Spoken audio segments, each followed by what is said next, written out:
Monsieur le rapporteur, mes chers collègues, nous allons procéder à notre première audition de ce jour, au cours de laquelle nous allons entendre Monsieur Jean-Luc Mélenchon. Monsieur le ministre, vous êtes fondateur du mouvement La France Insoumise. Vous êtes également actuellement coprésident de l'Institut La Boétie, think tank proche de ce mouvement. Je vous remercie sincèrement pour votre présence aujourd'hui devant notre commission d'enquête. Je voudrais, en préalable à nos échanges, clarifier quelques points qui me semblent importants. Tout d'abord, s'agissant du champ de cette commission d'enquête. Je rappelle qu'elle s'intéresse aux stratégies que des mouvements islamistes présents sur notre territoire peuvent mettre en œuvre pour influer sur les représentants politiques, locaux ou nationaux, et in fine sur nos politiques publiques. Certains commissaires, notamment parmi les groupes de gauche, auraient souhaité que nous étendions le champ d'investigation de notre commission d'enquête à d'autres formes d'entrisme.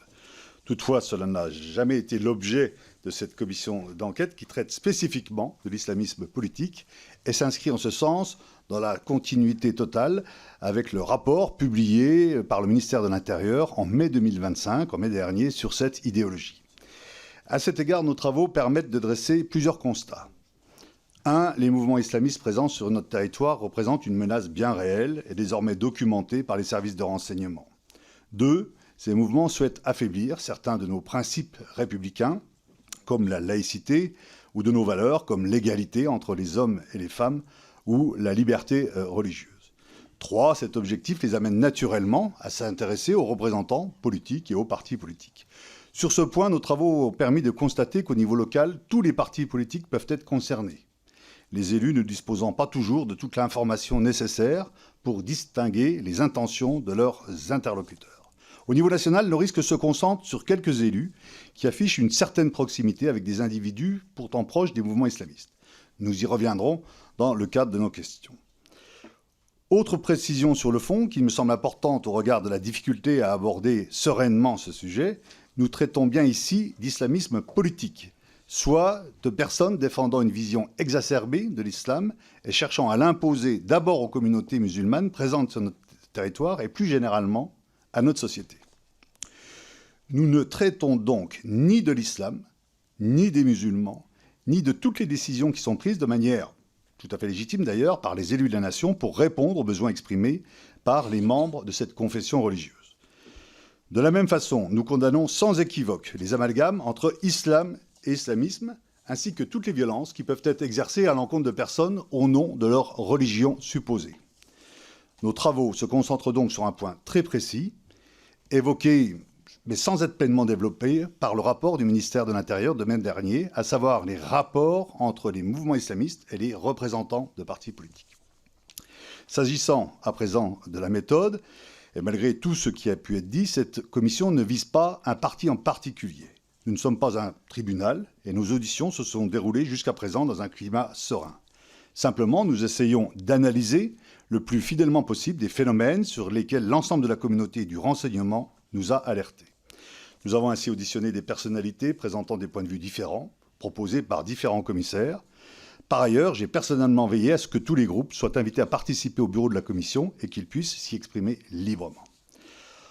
Enfin, s'agissant de votre audition, il se trouve que lors de nos auditions, votre parti a été mentionné à plusieurs reprises comme pouvant constituer une cible pour les mouvements islamistes. Il nous a ainsi semblé important de vous recevoir et d'échanger avec vous sur cette thématique. Aussi, je vous soumettrai, Monsieur le Ministre, quelques questions en guise d'introduction à nos travaux et je vous proposerai, si vous le souhaitez, de prendre la parole pour un propos liminaire qui pourrait être d'une dizaine de minutes. Puis, le rapporteur posera ces questions ainsi que les commissaires qui le souhaitent. Les 3 questions liminaires. Tout d'abord, nous avons été alertés par tous les services de renseignement sur l'importance de la menace que représente l'islamisme politique en France. Sont identifiés 2 types de menaces. Une menace séparatiste, soit un repli communautaire de plus en plus marqué dans certains territoires ou certains quartiers qui remettent en question l'adhésion de leurs habitants à nos principes et à nos valeurs républicains, et une menace d'entrisme ou d'influence au sein des associations, des institutions ou des mouvements politiques pour faire changer les règles communes. Que pensez-vous de cette menace islamiste sous forme de séparatisme ou d'entrisme? Première question. Deuxième question, avez-vous le sentiment qu'au sein de votre parti, la différence entre islamisme et islam fait l'objet d'une information suffisante pour permettre aux élus d'identifier les demandes légitimes de nos concitoyens musulmans de demandes relevant davantage du séparatisme ou de l'entrisme. Ces enjeux font-ils l'objet de discussions en interne et votre parti sensibilise-t-il par des formations ses élus, ses militants à ce sujet? Troisième question, enfin, un risque d'entrisme sur les listes municipales en vue des prochaines élections du mois de mars prochain a été mentionné à plusieurs reprises au cours de nos auditions, notamment dans des communes situées au sein d'écosystèmes locaux déjà bien constitués. Comment prévenir ces phénomènes selon vous? Est-ce un sujet de vigilance pour votre parti? En vous remerciant pour les éléments que vous allez pouvoir nous donner, je vais vous inviter, conformément à l'article 6 de l'ordonnance du 17 novembre 1958, à prêter serment de dire la vérité, toute la vérité, rien que la vérité. Je vais donc vous inviter à lever la main droite et à dire « Je le jure ». Je vous remercie et je vous laisse la parole pour votre propos liminaire. Merci, Monsieur le Président. Alors, votre micro, si vous voulez bien appuyer, je vous en remercie. C'est bon, là? Voilà. Merci, Monsieur le Président. Nous sommes presque réconciliés, vous et moi. Nonobstant la présence nocturne de ce policier venu me remettre une convocation, je sais que vous n'y êtes pour rien, mais auparavant, vous aviez commis une erreur. La convocation était arrivée au bureau du groupe, Président, du groupe insoumis. Or, je vous rappelle que le règlement nous interdit absolument de faire travailler nos collaborateurs de groupe pour un parti politique, y compris pour des tâches de secrétariat. Donc, je n'étais pas informé, je le fus soudainement, je vous en voulais beaucoup. Vous m'avez envoyé une lettre extrêmement aimable et je vous en donne acte. Nous avions décidé de vous boycotter. Et vous savez pourquoi? D'abord parce que l'intitulé de la commission était insupportable, on y mettait en cause notre parti. C'eût été c'est pas que ça nous aurait dérangé, nous sommes capables de faire face à toutes les adversités, mais il y avait tout de même un problème. Comment en France, une commission parlementaire interroge un parti pour voir s'il est conforme aux lois de la République? C'est absolument inouï. Ça ne s'est pas fait grâce à la sagesse de la commission des lois, et il faut l'en remercier. Cependant, je me suis interrogé, alors je termine pour les raisons, ensuite le bureau a été constitué dans des conditions qui ne convenaient pas au groupe parlementaire, puisqu'il ne se sentait pas représenté, et puis parce que les auditions qu'il avait souhaitées, mais vous venez de donner votre avis sur le sujet, n'étaient pas possibles. Donc la décision était prise, c'est celle du groupe, ça ne me regarde pas. Je me suis demandé pourquoi vous m'invitiez moi, et comme je ne trouvais pas de raison, eh bien, je me suis attribué l'intérêt que vous avez pour mes capacités intellectuelles de coprésident de la Boétie. J'ai écrit d'innombrables articles, éditos, livres et autres sur la question de la laïcité au cours, disons, des 3 dernières décennies. Et donc, je me sens capable d'éclairer les points de vue, d'éclairer le point de vue sur des sujets qui sont en effet très délicats du point de vue des principes, car la France est une terre de vieilles guerres de religion. Et par conséquent, elle doit, plus qu'une autre nation, être prudente et se souvenir des leçons du passé. La guerre de religion, c'est sous l'Ancien Régime 11 expulsions des Juifs de ce pays. C'est l'invention par le supposé Saint-Louis, en réalité Louis IX, de la rouelle, des incendies de Torah et de l'expulsion des Juifs. Ensuite, ce furent les guerres de protestants et de catholiques, 2 siècles et un quart à peu près, dans des conditions effroyables.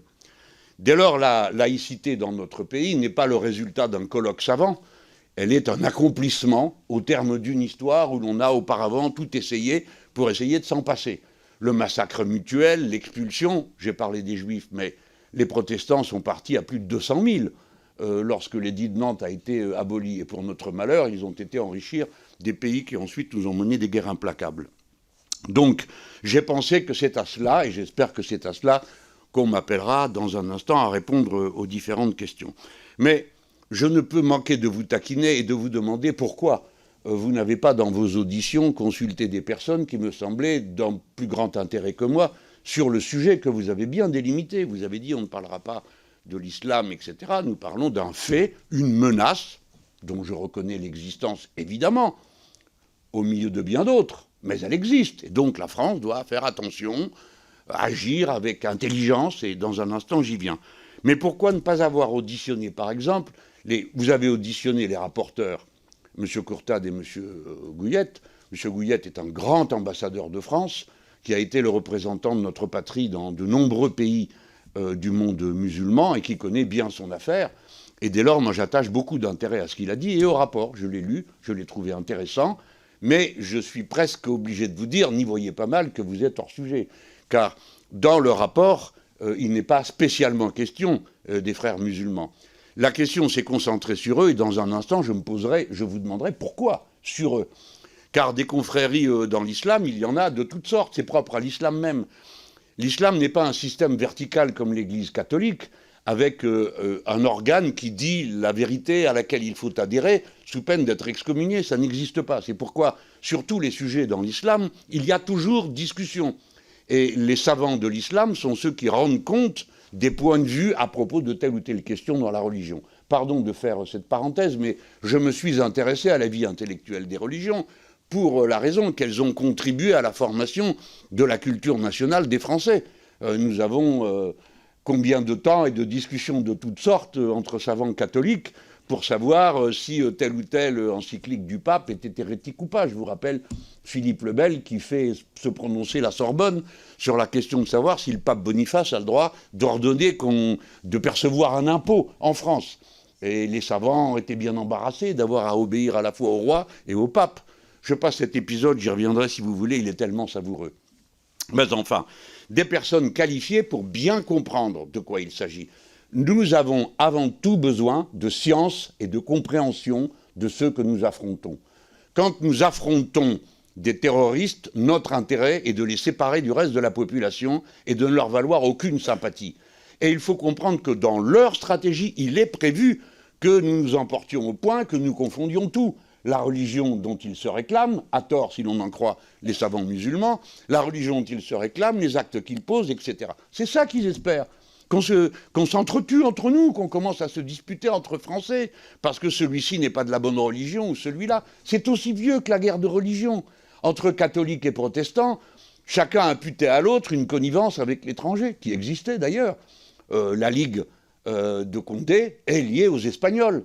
Et de même, le parti protestant est lié aux nouvelles principautés protestantes des innombrables Allemagnes qu'il y avait à l'époque, comme c'était un délice. Bien, c'est cousu de fil blanc, ça a toujours été comme ça.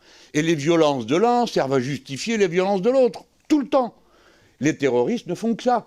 Espérer qu'en dénonçant leur activité, on en vienne à la confondre avec l'islam, et que dès lors, entre Français, musulmans, non-musulmans, etc., nous affrontions. Donc il faut travailler avec vigilance à l'unité du peuple français. C'est notre tâche permanente à nous, l'unité du peuple français. C'est pour ça qu'existe la loi laïque de 1905 et qu'il nous revient à tous, quel que soit notre parti, de la faire vivre dans son intelligence spécifique. Alors, la loi de 1905 et la laïcité, redisons-le pour ceux qui nous écoutent à cet instant, ce n'est pas un athéisme d'État.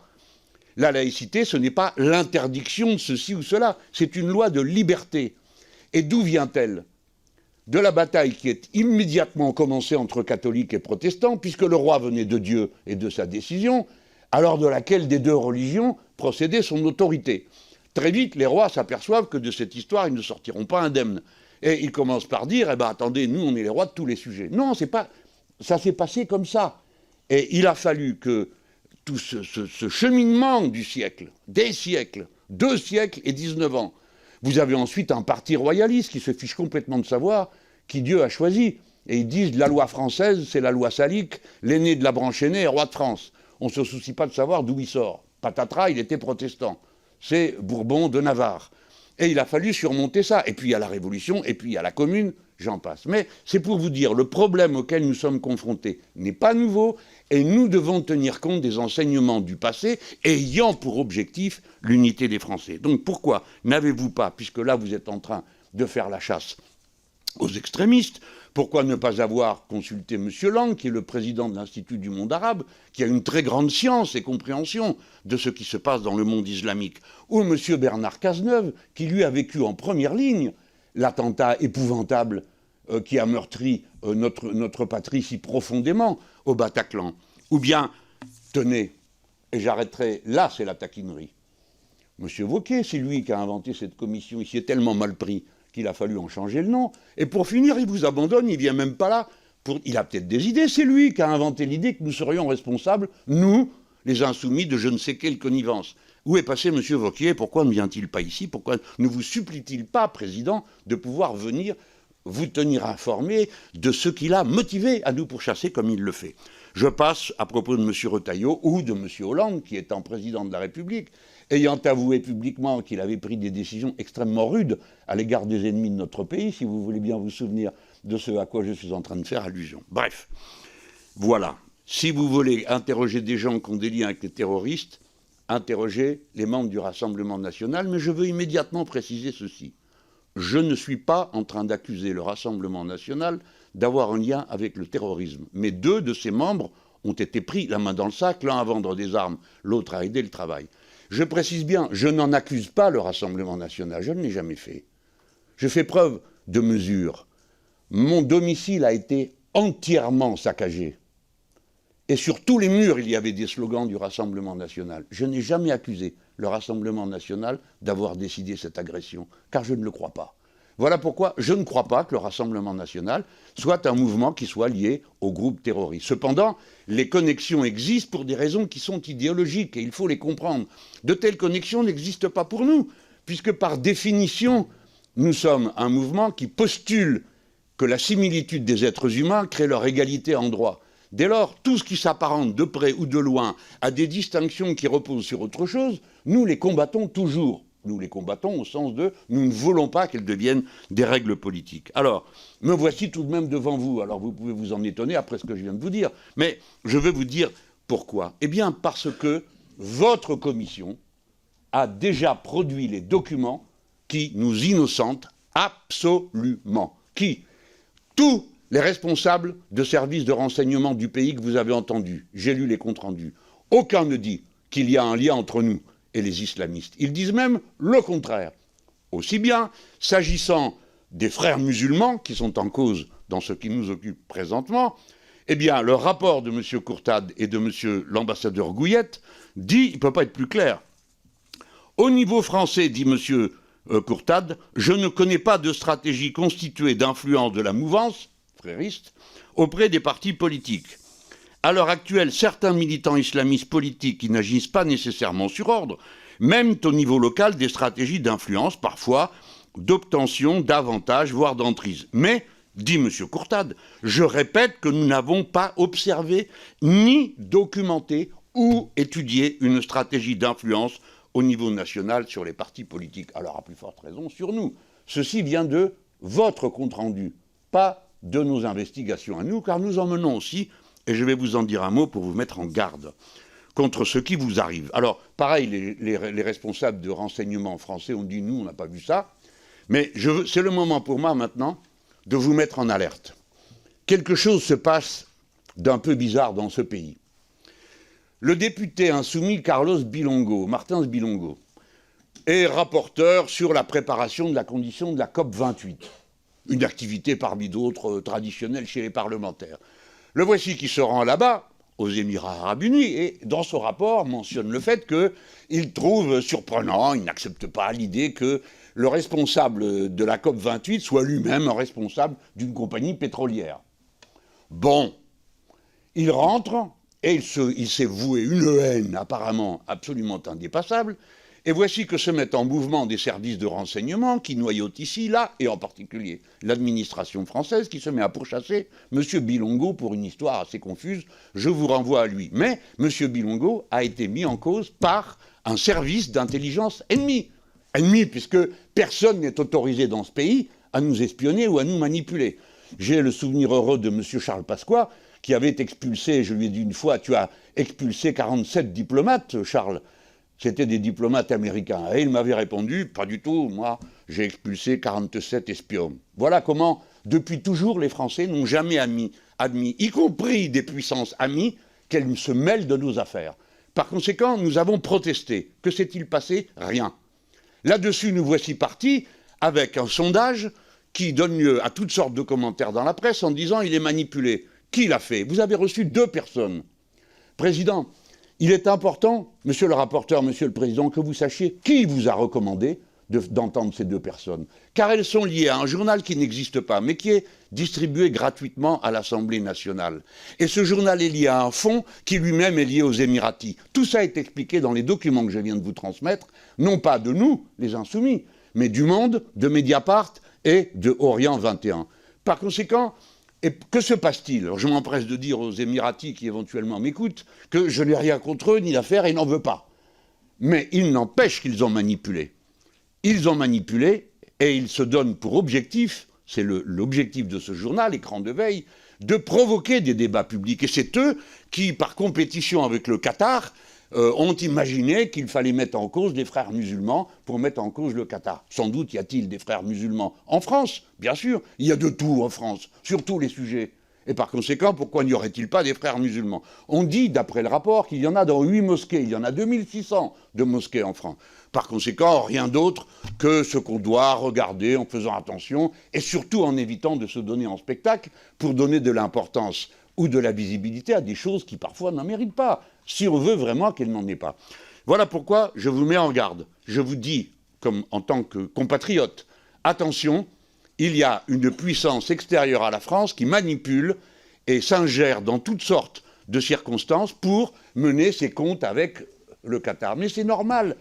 Dans le monde, ce qu'on appelle le monde musulman, et là personne ne m'en voudra d'appeler le monde musulman, Qatar et Émiratis, qui sont 2 pays parmi les 24 qui mettent l'islam, c'est-à-dire la religion, dans leur constitution. Il y a des luttes d'influence. Ce que je n'accepte pas, c'est que la France soit le terrain de jeu de ces luttes d'influence. Et que, de manière tout à fait, j'en suis absolument persuadé, honnête, comme vous l'êtes, par vigilance, vous vous trouviez impliqué là-dedans, à aider des manœuvres auxquelles aucun d'entre vous n'a jamais eu idée de participer, si peu que ce soit, et y compris à cet instant. Voilà pourquoi je crois que le groupe Insoumis a déposé son article 40. Me permettez-vous maintenant, sur les mots, de vous dire encore une ou deux choses, ou bien pensez-vous passer tout de suite aux questions? Je vais vous proposer de le dire très rapidement, de qu'on puisse avoir un échange. Si vous avez entendu. Alors, la première, je vais presque vous répéter, Président. Et il faut que ceux de nos compatriotes qui nous entendent sachent que vous, moi, monsieur le rapporteur, d'autres ici, qui ne sommes d'accord sur rien, sommes au moins d'accord sur ce point. Nous ne confondons pas l'islam et l'islamisme. Et nous ne confondons pas l'islamisme avec le terrorisme. Je le leur dis, me faisant le porte-parole de tout le monde ici, au nom de ce pays. Nous ne confondons pas. Et dès lors, une fois qu'on a dit ça, c'est simple. L'islam est une religion, l'islamisme est un fondamentalisme qui, en gros, a 2 branches. L'une qui est quiétiste, qui dit « de toute façon, nous, on ne s'occupe pas de tout ça, on ne s'occupe que d'une chose, veiller au respect de la loi de Dieu que nous pratiquons dans notre intimité, dans notre maison, dans nos manières de faire ». C'est pas si loin de l'idée que nous-mêmes, on peut accepter sans aucune difficulté. Et d'autres prétendent en faire des lois politiques. Et d'ailleurs, il y a des pays, comme la Turquie, qui se réclament de l'islamisme politique. Alors là, nous sommes en désaccord complet, nous, Français, parce que nous ne croyons pas à ça, pour la raison que j'ai invoquée tout à l'heure, qui est que nous séparons la religion de la politique. Mais aujourd'hui, 60% de nos compatriotes ne pratiquent pas de religion, si bien que la majorité du peuple français n'a pas été confrontée au voisinage de la pratique religieuse. Dans ma génération, le christianisme et le catholicisme étaient extrêmement présents au village, à la ville. On croisait sans arrêt des fois des gens en uniforme religieux, tout ça n'existe plus. Et nous étions obligés, pour ceux d'entre nous, par exemple, qui étaient des catholiques ou des protestants, croyants, pratiquants, qui allaient à la messe, mais qui allaient aussi au Parti communiste ou au Parti socialiste, de voir comment on accordait tout ça. Ce que la population n'acceptait pas toujours. Bref, nous séparons et nous ne confondons pas, nous discernons. Le terrorisme est une forme d'islamisme meurtrier qui est une stratégie de combat. C'est-à-dire, par le terrorisme, provoquer l'effondrement de la société, se déchirant entre elles-mêmes. Mais nous devons étendre la réflexion, et moi je l'ai toujours dit pour ma famille politique. Il y a le terrorisme, bien sûr. Le mot ne veut pas dire la même chose dans des circonstances de résistance. Les résistants français étaient traités de terroristes. Et dans d'autres situations. Mais d'une manière générale, la lutte militaire violente, quel que soit le cadre dans lequel on est, à l'intérieur d'une société, est désapprouvée. Nous, comme mouvement, nous combattons toutes les formes de violence, islamistes ou même de gauche. Un point encore, et j'aurai fini pour cette introduction. Je veux vous parler des conditions dans lesquelles, je vous l'ai dit en début, la laïcité est née de la nécessité de la liberté du culte. La laïcité est donc d'abord protectrice de la liberté du culte, pas de son interdiction. Et dès lors que cette confrontation permanente à l'exercice du culte est posée à un Français, c'est toujours un sujet pour lui un peu plus délicat que pour d'autres, qui acceptent que l'on colle côte à côte dans des ghettos toutes les croyances. Nous, Français, nous ne condamnons jamais une opinion. Nous condamnons une pratique. Ce sont donc toujours des actes et des pratiques. Pour le reste, la liberté de conscience est absolue, et d'ailleurs incontrôlable, vous le savez aussi bien que moi. Nous ne pouvons donc combattre que des actes. Et dès lors, la laïcité ne combat que les pratiques interdites par la loi. Point final. Et quand les Américains ont inventé cette idée que nous pourchassions les religions parce que nous avions une querelle avec une secte, nous leur avons dit nous n'avons aucune querelle avec quelque secte que ce soit. Hein, il s'agissait de celle de Scientologie. Nous ne faisons qu'une chose, punir les escroqueries. Voilà comment les Français abordent cette question. Merci. Merci, Monsieur Mélenchon, pour ce propos liminaire. Quelques éléments rapides d'abord avant de vous poser les questions concernant la convocation. Voilà, elle a été envoyée dans les mêmes formes que pour Mme Tondelier. Ça a été plus rapide avec Mme Tondelier, mais nous sommes satisfaits que nous puissions nous rencontrer aujourd'hui. Alors pourquoi vous, parmi les invités, encore une fois, nous ne sommes pas un tribunal, donc nous n'accusons pas telle ou telle personne. Il faut être très clair. Ah, voilà qui est bien. C'est simplement par rapport à la fois, bien sûr, aux responsabilités que vous avez eues dans le parti LFI étant fondateur, et puis c'est également votre éclairage, votre histoire dans la gauche, et notamment des évolutions que vous avez pu avoir. On va pouvoir y revenir sur des sujets comme le voile, etc., où ça peut effectivement nourrir notre réflexion. Pour le choix des auditions, les frères musulmans, c'est le titre d'ailleurs du rapport du ministère de l'Intérieur. Ça a été choisi là-dessus. Ils indiquent bien dans le rapport que les frères musulmans sont plutôt en décroissance d'influence dans notre pays, mais que leur stratégie d'entrisme est celle qui inquiète le plus en ce moment les services. Donc nous, on s'inscrit dans le prolongement de cette réflexion. Vous indiquez, vous étonniez que le président du groupe de la droite républicaine ne soit pas là. C'est effectivement un droit de tirage de notre groupe. Nous sommes co-signataires dans le groupe. Et à ce moment-là, comme ça se fait à l'intérieur d'un groupe, vous l'avez été vous-même président, il peut y avoir effectivement des représentations qui se font.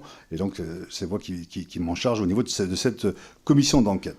Quand vous vous interrogez sur les comptes rendus en disant voilà qui ne montrent rien, je pourrais vous donner des citations de la DGSI, de la DNRT, de la DRPP, de la DGSE qui indiquent qu'il y a effectivement un risque d'entrisme politique dans notre pays qui existe. Hein, ils le disent très clairement. Et donc c'est tout à fait normal.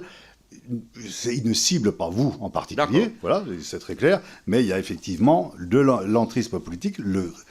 C'est cité, et là où vous allez être cité, c'est dans des cas effectivement de contact, mais on va le faire au moment des questions, de membres de votre parti qui peuvent être en contact avec des représentants d'organisations islamistes. Enfin, sur le sondage de l'IFOP, moi je respecte le travail qui est fait par un institut qui est un des plus anciens dans notre pays. Vous avez fait une saisine au titre de l'article 40, maintenant c'est de l'ordre judiciaire. Nous n'avons pas à nous en occuper au niveau de notre audition, mais ça nous semblait normal par rapport à l'actualité que nous auditionnons. Et j'indique d'ailleurs que les 5 premières minutes de l'audition du représentant de l'IFOP ont été consacrées à une explication de la méthodologie de ce sondage qui a permis effectivement d'éclairer certains points.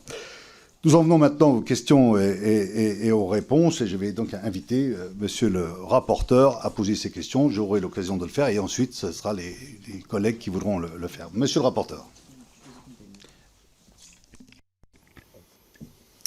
Merci, Monsieur Mélenchon, pour vos propos liminaires. Mes chers collègues, avant de vous entendre, Monsieur Mélenchon, sur les questions que j'ai à vous poser, je souhaite rappeler le cadre précis et la nature même de nos travaux.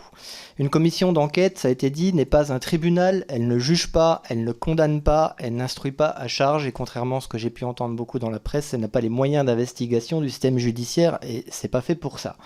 C'est un outil parlementaire au service de la représentation nationale chargé d'établir les faits et de formuler des propositions pour prévenir ou corriger, en ce qui nous concerne, les phénomènes d'entrisme qui pourraient toucher des responsables publics, des organisations ou des partis politiques dans notre pays. C'est dans cet esprit de lucidité et de responsabilité que nous devons situer nos travaux. Car si nous sommes réunis aujourd'hui, c'est aussi parce que la France a été frappée dans sa chair par le terrorisme islamiste. Depuis 2012, 50 attaques ont été perpétrées sur notre sol, dont 24 mortelles, faisant 274 morts et plus de 800 blessés. De Toulouse à Montauban, de Charlie Hebdo au 13 novembre, de Nice à Saint-Étienne-du-Rouvray, jusqu'aux horribles assassinats de Samuel Paty et de Dominique Bernard, ces crimes ont bouleversé durablement notre pays. Ils ne relèvent ni de faits isolés, ni d'une dérive marginale. Ils s'inscrivent dans un continuum idéologique, celui de l'islamisme politique, qui, sous des formes légalistes ou violentes, cherche à fracturer notre société, à délégitimer nos institutions et à miner les fondements mêmes de la République. Cette réalité nous oblige, car en amont du passage à l'acte terroriste, il existe des écosystèmes d'influence, des stratégies séparatistes et parfois des démarches d'entrisme identifiées de longue date par les services de l'État et par les chercheurs. Comprendre ces dynamiques, c'est contribuer à prévenir ce qui, un jour, peut menacer l'intégrité de la nation. Depuis plusieurs décennies, notre pays est confronté à la diffusion progressive d'une idéologie, l'islamisme, qui dépasse largement la seule question religieuse. Comme l'ont rappelé de nombreux chercheurs et autorités auditionnés par notre commission, l'islamisme est avant tout un projet politique, mobilisant des normes religieuses comme levier d'organisation sociale et, pour certains courants, comme moyen de transformation de l'État. Vous évoquiez les frères musulmans et il y en a d'autres. En France, cette implantation a pris la forme d'écosystèmes d'influence mêlant lieux de culte, associations, structures éducatives et relais communautaires. Les services de renseignement, comme les chercheurs que nous avons auditionnés, ont montré que ces structures, sans être toutes clandestines ou violentes, peuvent façonner des contre-sociétés en tension avec les règles communes. Certaines mouvances développent même des stratégies d'entrisme destinées à influencer des institutions, des collectivités ou des élus, tout en masquant leurs intentions derrière un discours conforme aux valeurs républicaines. Face à cela, notre commission a une responsabilité claire. Établir les faits, mesurer les risques et déterminer si certains responsables publics peuvent se retrouver en situation de proximité, d'influence ou d'instrumentalisation par des réseaux poursuivant des objectifs incompatibles avec les principes de laïcité, d'égalité et de liberté. Alors, Monsieur Mélenchon, notre démarche n'est pas partisane, elle s'inscrit dans la continuité des alertes formulées par les services de l'État, par les universitaires et par les élus locaux. Elle répond à une conviction simple, une République forte doit regarder lucidement ce qui peut fragiliser son unité. C'est dans cet esprit de rigueur, de respect et de vérité que nous entendons aujourd'hui. Votre parole compte, le président l'a dit, parce que vous êtes une figure majeure de la vie publique française.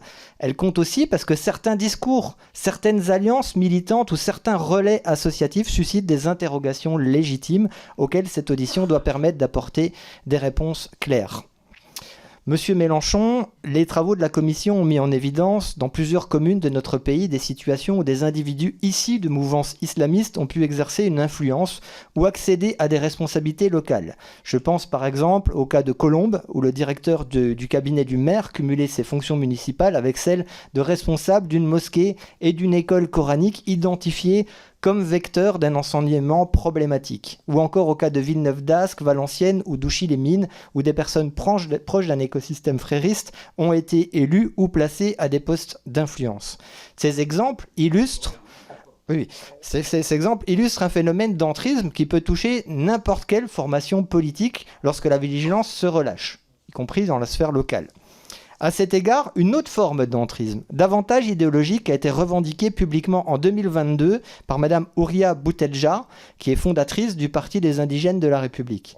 S'adressant à propos de votre candidature à l'élection présidentielle, elle déclarait, je la cite, « Dans ce magma, il y a un butin de guerre qui s'appelle Mélenchon.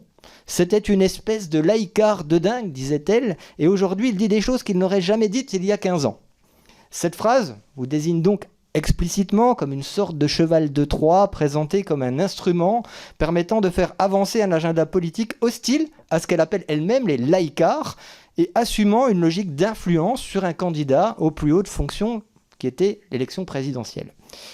Mes questions sont les suivantes. À la lumière de ces exemples concrets, qu'ils soient locaux, organisationnels ou plus idéologiques, comment analysez-vous la réalité du phénomène d'entrisme en France ? Et selon vous, quelles lignes rouges et quelles garanties doivent s'imposer à l'ensemble des formations politiques, y compris celles qui vous est proche, pour éviter que des acteurs poursuivant un agenda incompatible avec les principes républicains puissent instrumentaliser un mouvement ou un candidat ? Monsieur Mélenchon, votre micro, s'il vous plaît. Votre micro, voilà. Je remercie le rapporteur pour la précision de sa question, mais je commence d'abord par déblayer des incertitudes. Vous avez donné des exemples d'entrisme, vous appelez ça comme ça, pourquoi pas. Aucun ne me concerne, ni ne concerne le mouvement insoumis. Et je voudrais que vous compreniez pourquoi ça paraît difficilement possible que cela ait lieu avec des insoumis. il faut comprendre la matrice intellectuelle du mouvement insoumis. Sa matrice essentielle, c'est l'humanisme, qui dit que l'être humain est l'auteur de son histoire. Sur ce plan, il a une interconnexion facile avec la pensée de ceux qui croient. Pourquoi ? Parce que les religions qui attribuent un libre arbitre à l'être humain disent que c'est par sa décision qu'il fait le bien ou le mal. Dans l'islam, on dit que c'est pas Dieu qui a fabriqué le mal, c'est les êtres humains qui font le mal. On dit quelque chose de similaire dans le christianisme, quoique on identifie la personne du diable comme un acteur de cette aventure spirituelle. Parmi les laïcs, on dira, le mot n'est pas adapté, disons ceux qui n'ont pas de foi religieuse, on dira que la conformité avec les principes de la morale que l'on s'assigne crée le bien et le mal. Donc sur ce plan, on a un terrain commun. Après, on passe à d'autres choses, c'est l'égalité et la similitude absolue des êtres humains entre eux. Et là commencent toutes sortes de discussions politiques sur l'étendue des droits et des devoirs de chacun, le principal devoir étant de respecter le droit des autres. C'est la raison pour laquelle le mouvement insoumis, dans ses formations initiales, comme dans celles qu'il fait au fil de l'année, a toujours un compartiment antiraciste et laïque.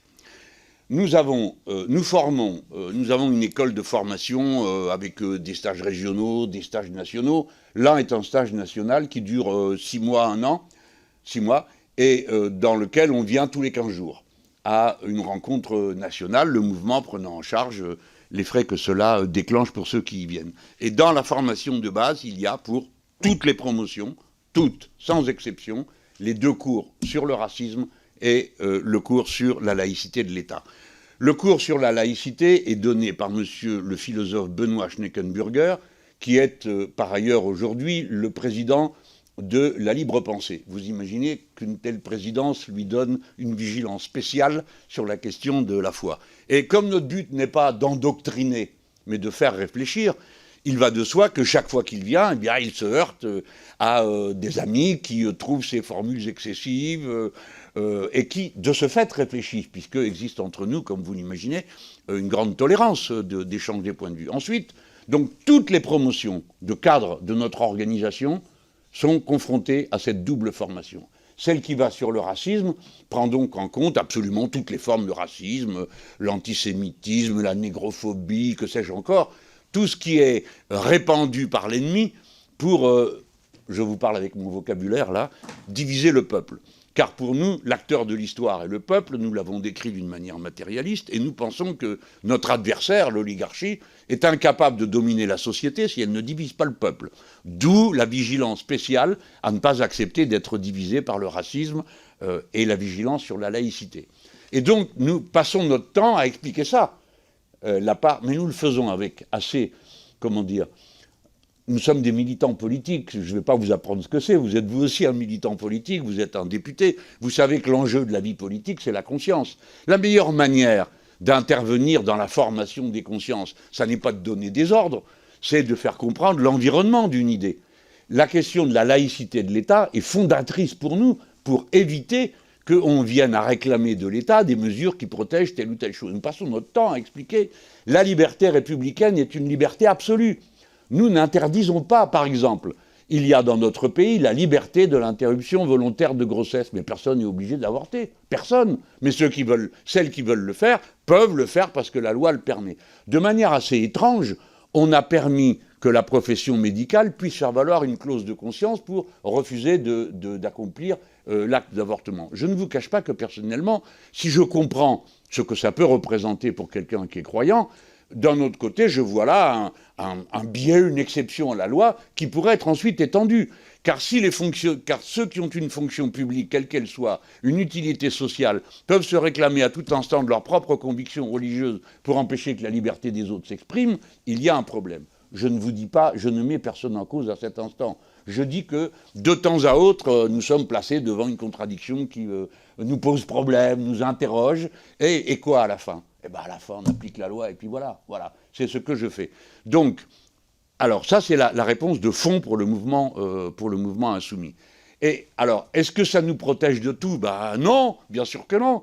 nous ne sommes pas protégés nous-mêmes, ni du sexisme, ni de la bêtise, ni de tout ce qu'on voudra. Ce sont des influences de la société et il y a lieu de les combattre dans nos rangs lorsqu'on les aperçoit. Tous les partis sont confrontés à ça, tout le monde. Nous sommes des êtres humains dans une société libre, par conséquent ça circule. Et nous pensons que nous donnons les moyens. À chaque grand événement amphi d'été que nous faisons tous les étés, il y a des séances consacrées spécifiquement à la question des racismes de toutes sortes et de la laïcité de l'État. Il est important de savoir que dans ce domaine, nous n'avons pas de difficultés particulières avec les musulmans qui sont ou dans nos rangs, ou que nous rencontrons dans la société. Pourquoi ? Parce que l'islam en France est un islam qui est essentiellement influencé par son origine maghrébine, et l'origine maghrébine est elle-même extrêmement liée à la période arabo-andalouse de l'histoire de l'islam, et donc nous avons affaire à un islam malikite, c'est-à-dire un islam qui dit, dans les pays où vous êtes, vous respectez la loi du pays où vous êtes. Donc ça, c'est un point, c'est quand même considérable, parce qu'il n'y a pas de problème. On a eu un autre problème avec l'Église catholique, parce que je vous rappelle, pardon, je suis obligé de le dire, mais c'est la vie. 1906, l'encyclique Vehementernos, elle dit qu'il n'y a pas de loi supérieure à celle de Dieu, et que penser qu'il faut en appliquer une autre est criminel. Donc l'explication a été violente. Je vous rappelle que l'Église catholique, nonobstant le point de vue de nombre de catholiques, qui ne partageait pas son point de vue, le point de vue clérical, était que la République, c'était un malentendu provisoire. Il a fallu attendre 1920 pour que l'Église catholique reconnaisse du bout des lèvres la République française dans un pot à Alger, c'est vous dire. Bref, ou c'est l'évêque d'Alger, je ne me rappelle pas, mais Alger est mélangé à ça. En tout cas, voilà. Maintenant, tout ça est beaucoup plus simple à gérer, si bien que celui qui viendrait faire de l'entrisme religieux se fait plus vite repérer que n'importe quel autre. Et évidemment que notre mouvement n'acceptera jamais l'entrisme religieux, ni de confier des responsabilités à quelqu'un qui dirait « je le fais parce que je suis catholique et je vais expliquer les vertus catholiques ou les vertus juives ou les vertus protestantes », qui sont des vertus respectables mais qui n'ont rien à faire dans notre organisation, ni dans nos candidatures. Donc sur ce plan, je ne crois pas que... Mais si vous avez des difficultés à nous signaler, faites-le. Après... Quand même, vous êtes des élus, alors vous savez comment ça se passe, vous faites des listes, non, dans votre coin. Tout le monde arrive au moment où il faut faire des listes. Merci, M. Mélenchon. On va laisser la parole pour la deuxième question à M. le rapporteur. Très bien. Le continuum politique, je vous retrouverai après. D'accord. Monsieur Mélenchon, on sait que l'islamisme politique repose sur l'exacerbation de normes religieuses utilisées au service d'un projet politique et qu'il peut s'appuyer dans certaines circonstances sur des marqueurs identitaires visant à distinguer ou à séparer une communauté de la société commune dans le cadre de stratégies d'influence ou d'entrisme. Plusieurs chercheurs auditionnés ont d'ailleurs souligné que certains comportements ou symboles, lorsqu'ils sont instrumentalisés, peuvent devenir des leviers d'affirmation politique et de pression sociale. À la lumière de nos travaux, une question se pose concernant la cohérence du discours politique sur ces marqueurs identitaires, parmi lesquels le voile islamique. Vous-même avez exprimé au fil des années des positions assez différentes.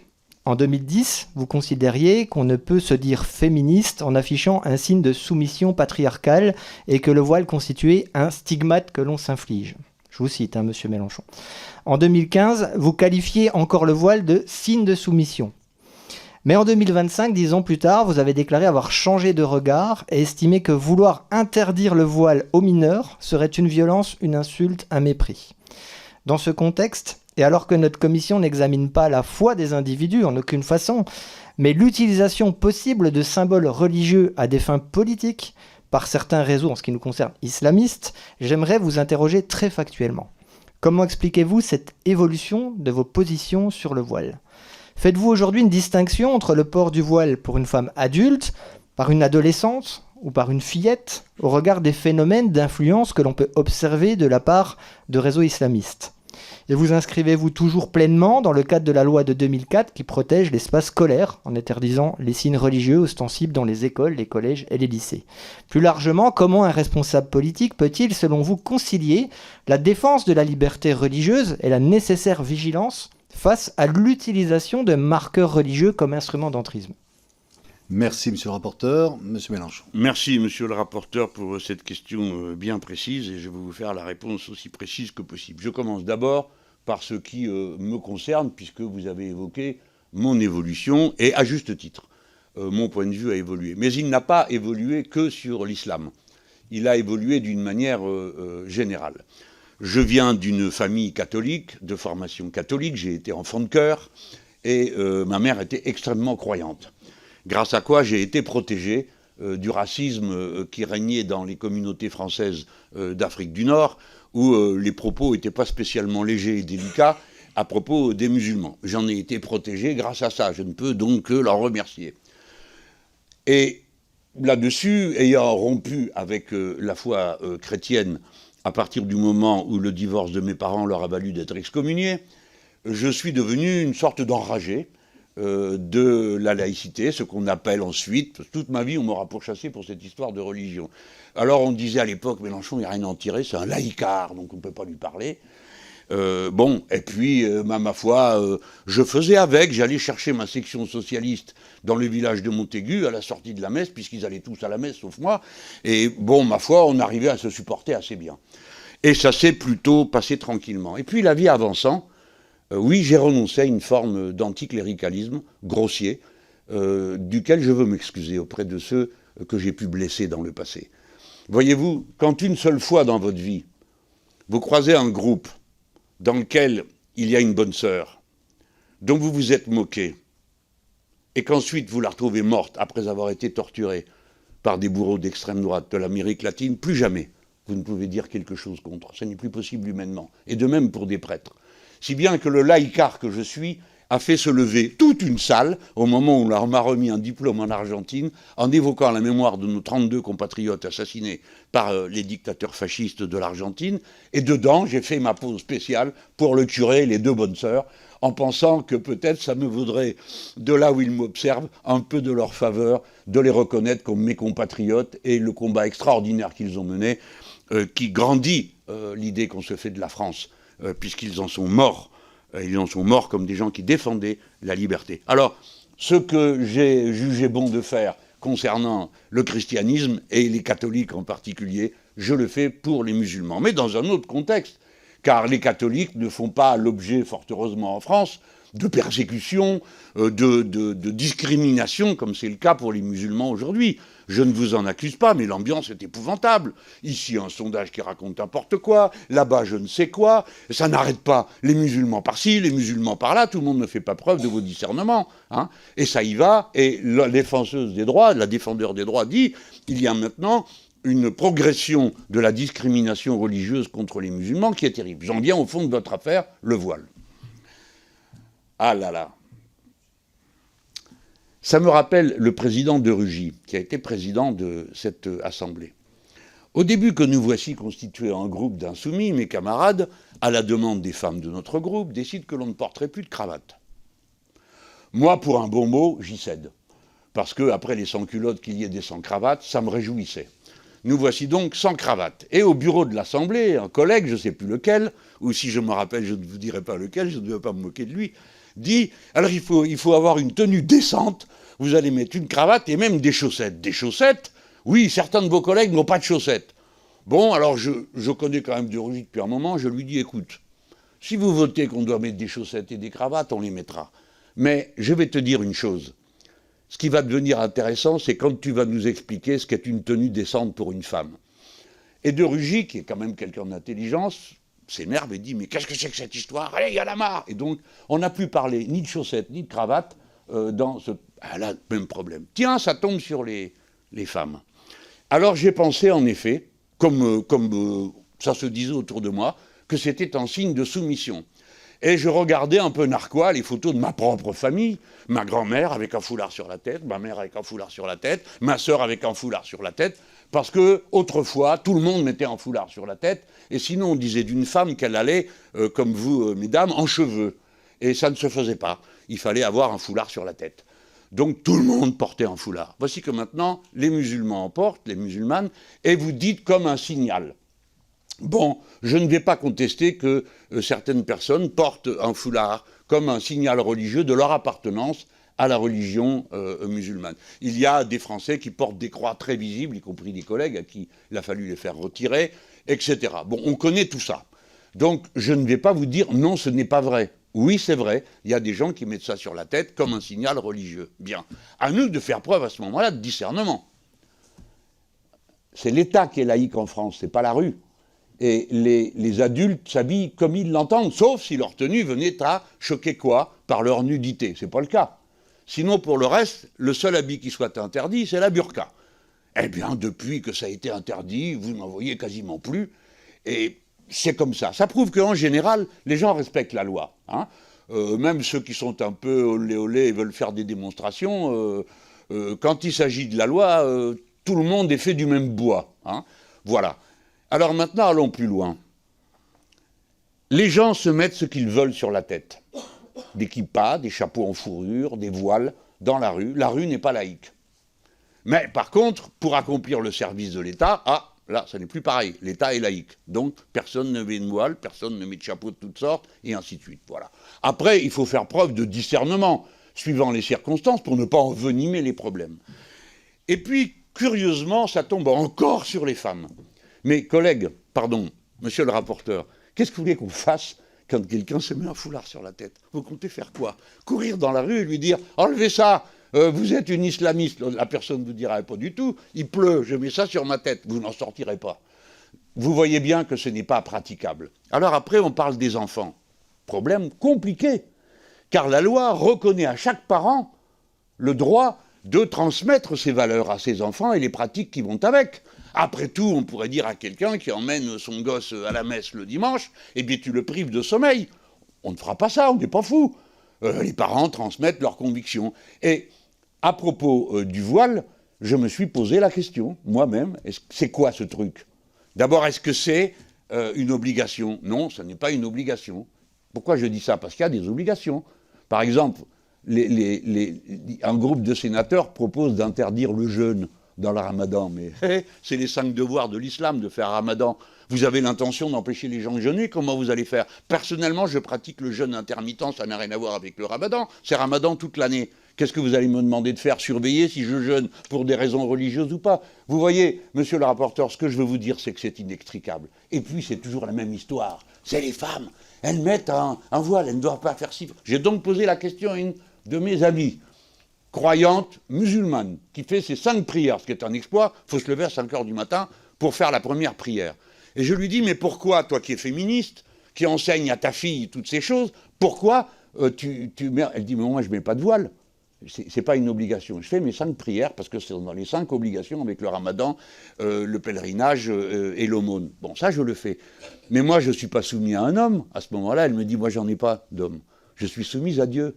Alors, vous êtes des militants comme moi. Si vous voulez vous disputer avec Dieu, vous avez perdu d'avance. Parce que personne n'est jamais arrivé à rien sur ce sujet. Tous ceux qui ont essayé d'extraire la foi par des moyens violents ne sont arrivés à rien. Par des moyens de persuasion, la foi est-elle rationnelle? Vous savez comme moi, si vous avez la foi, ou ceux qui l'ont eu, que ce n'est pas un acte de raison. C'est un autre degré de relation au grand tout. Qu'est-ce que vous faites? Eh bien moi, je ne sais pas, d'accord? J'ai tapé aux portes pour vendre le programme commun. Et quand les gens me disaient, c'est très bien tout ce que vous nous dites, c'est bien, vous y croyez, mais vous êtes alliés avec des communistes qui ne croient pas en Dieu, nous on ne vote pas pour ceux qui ne croient pas en Dieu. Qu'est-ce que vous voulez que je leur dise? Eh bien rien. Alors on passait à la porte suivante. Merci, monsieur Mélenchon. J'ai pas fini. Attendez, je prends juste une question de... vous avez pas la dire, mais question de méthode. Je sais que pour tout le monde, on a une audition avec le garde des Sceaux à 15h30, donc je non, c'est pas moi le pire alors, président.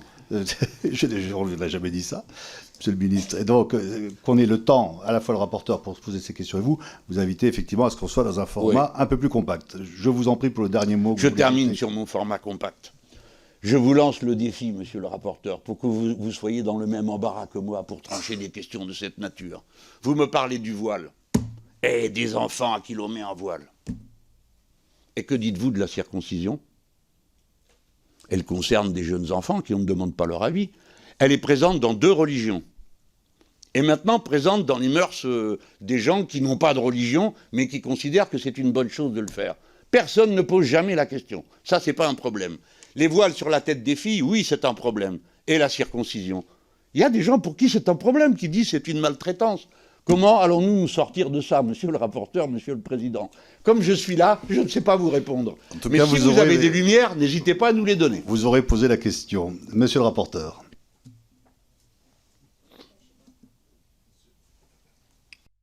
Merci, Monsieur Mélenchon. Les travaux de notre commission ont mis en lumière un phénomène préoccupant, c'est l'usage stratégique par certains réseaux islamistes du terme islamophobie pour délégitimer toute critique de leur idéologie, affaiblir la vigilance républicaine et nourrir un récit de confrontation entre les musulmans et le reste de la société. Les services de l'État nous ont alertés sur la dangerosité d'un tel usage, qui confond volontairement la critique d'un projet politique avec la stigmatisation de croyants, créant ainsi un brouillage dont les mouvances radicales tirent profit. De plus, en assimilant volontairement avec l'emploi de ce terme toute critique de l'islamisme à une hostilité envers les musulmans, ils fabriquent des adversaires. Ils désignent des cibles, ils cherchent à réduire au silence celles et ceux qui font l'étude de leur idéologie, comme on a pu le constater à travers les menaces d'ailleurs reçues par certaines personnes auditionnées dans notre commission. Je pense notamment à la chercheuse Florence Bergeau-Blaclair, à Nora Bussini, à Emmanuel Razavi, à Bernard Rougier et d'autres. Ces menaces ont été déclenchées précisément en réaction à leurs travaux sur l'islamisme, ce qui illustre la mécanique de mise en danger que les services de l'État nous ont décrite. Une accusation militante suivie d'une exposition publique, puis d'une menace réelle. Notre commission ne peut ignorer ce climat. La République ne saurait accepter qu'un mot soit utilisé pour intimider, délégitimer ou susciter des menaces contre des chercheurs, des journalistes ou des responsables publics. Parce que défendre la liberté d'expression, c'est protéger ceux qui contribuent à éclairer la nation, même lorsque leurs analyses nous dérangent. Dans le même temps, la réalité statistique impose une forme de lucidité. Selon les chiffres de 2024 du ministre de l'Intérieur, notre pays a recensé récemment environ 240 actes anti-musulmans que nous devons dénoncer avec la plus grande rigueur, compte plus de 1600 actes antisémites, alors même que la population juive est près de 10 fois moins nombreuse que la population musulmane. Ainsi, si les actes visant nos concitoyens musulmans appellent évidemment une condamnation ferme et résolue, l'antisémitisme demeure encore aujourd'hui malheureusement la haine la plus meurtrière, la plus persistante et la plus massivement dirigée contre une minorité religieuse en France. Plusieurs services auditionnés ont souligné que lorsque le terme islamophobie est utilisé d'une manière militante et extensive, il peut contribuer, même involontairement, à alimenter certains ressorts antisémites. En diffusant l'idée fallacieuse d'une guerre menée contre les musulmans et en désignant en creux les juifs comme des bénéficiaires supposés de l'ordre républicain, ce discours active des schémas complotistes déjà mobilisés par les mouvances islamistes radicales. Vous-même, Monsieur Mélenchon, avez rappelé par le passé votre réticence à employer ce terme, avant d'expliquer avoir changé de position, comme pour le voile d'ailleurs. Cette évolution mérite d'être comprise dans un contexte où la clarté des mots est essentielle à la cohésion nationale. Mes questions sont donc les suivantes. Comment, selon vous, concilier la lutte indispensable contre les actes anti-musulmans avec la nécessité de prévenir l'usage idéologique du terme islamophobie lorsqu'il peut brouiller la critique légitime de l'islamisme et nourrir, par ricochet, des imaginaires antisémites ? Pensez-vous qu'un usage trop extensif de ce terme puisse contribuer à renforcer ses ressorts ? Et comment maintenir dans le débat public une frontière nette entre la critique d'une religion, la dénonciation d'une idéologie politique et la protection de tous nos concitoyens contre le racisme ? Merci, monsieur le rapporteur. Monsieur Mélenchon. J'ai des questions vastes, hein. Bon, alors, d'abord, je suis d'accord avec vous pour dire que les mots ont une grande importance parce que c'est eux qui fixent la réalité à laquelle nous accédons. Hein. Pas de mots, pas de pensée. C'est un point de vue matérialiste et je suis content de vous retrouver sur ce terrain. Les mots ont leur importance. Alors oui, en effet, moi au départ, j'étais hostile à l'utilisation du mot islamophobie parce qu'on me disait « mais alors tu nous interdis de critiquer, quand on utilise le mot islamophobie, tu interdis de critiquer l'islam ». Et donc je m'étais dit « non, on ne va pas utiliser cette expression-là, on va en utiliser une autre qui ne vaut pas mieux, qui s'appelle « haine des musulmans ». Et puis la discussion avance et je vois que l'usage commun autour de moi se fait sur le mot islamophobie. Je m'en vais donc regarder dans quelles circonstances il intervient. Et je vais vous dire, monsieur le rapporteur, que ceux qui se font un nœud au cerveau en déduisant de l'islamophobie que c'est une forme qui conduit à l'antisémitisme, pardon, mais c'est vraiment des gens très préoccupés. Et bon, je respecte la complexité de leur pensée, mais je ne vois pas le lien entre les deux. Par contre, ce que je peux vous dire, c'est que le mot islamophobie est un mot d'usage international qui donne lieu tous les ans, à l'initiative de l'Organisation des Nations Unies, à une journée de lutte contre l'islamophobie qui a lieu le 25 mars. Par conséquent, je me sens maintenant libre de l'utiliser, et je l'ai utilisé bien avant de m'être aperçu que l'ONU l'utilisait, pour une raison, c'est que dans la haine des musulmans, il y a le mot haine d'eux, et pour ma part, je hais les nazis. Et je n'ai pas l'intention de changer d'avis. Je pense que la plupart d'entre nous, on soit au même point. Je hais les nazis, voilà. C'est une haine que je trouve saine, salutaire, qui m'entretient bien et que j'essaye de transmettre à d'autres. Le mot haine n'est pas bon. Islamophobie, ça parle bien. Pourquoi? Parce qu'il y a islam et il y a phobie. La phobie, c'est quelque chose qui échappe à la raison, qui est de l'ordre de la déraison. Par exemple, les gens qui ont la phobie des araignées, vous en connaissez forcément quelqu'un autour de vous. Peut-être vous-même êtes proche de cette phobie, ou une autre. D'autres, c'est les mouches. D'autres, c'est je ne sais quoi. Enfin bon, l'esprit humain est ainsi fait que nous avons tous nos démons intérieurs qui surgissent sous des formes fantasmées. Eh bien, pour moi, l'islamophobie, le mot est particulièrement bien adapté. Quand vous regardez, les gens qui sont en proie à l'islamophobie, même quand ils sont... Je mets de côté les gens qui ont une critique sur la religion musulmane, par exemple, parce qu'ils sont d'une autre religion. Mais c'est une critique, c'est de l'ordre de la raison. C'est de l'ordre du... L'islamophobie, c'est les gens font n'importe quoi. Ah, mon Dieu, un musulman, et ils vont faire ci, ils vont faire là, ils vont nous égorger, ils vont nous tirer dessus. C'est de la folie. Ce n'est même plus rationnel, on ne peut même plus parler. C'est pourquoi j'estime que le mot est bien utile parce qu'il décrit un comportement irrationnel. Alors j'ai lu qu'il aurait telle ou telle origine le mot, mais que voulez-vous, les mots sont les mots, nous n'en avons pas tant que ça. Je vais vous prendre un autre exemple. Par exemple, récemment, il a été décidé que ceux qui étaient contre le sionisme étaient des antisémites. Ça n'a rien à voir. Pour plein de gens, le sionisme est un point de vue politique et l'antisémitisme est un point de vue raciste. Donc ça n'a rien à voir. Donc on peut être anti-sioniste sans être raciste. On peut être sioniste sans être pour autant anti-ceci ou anti-cela.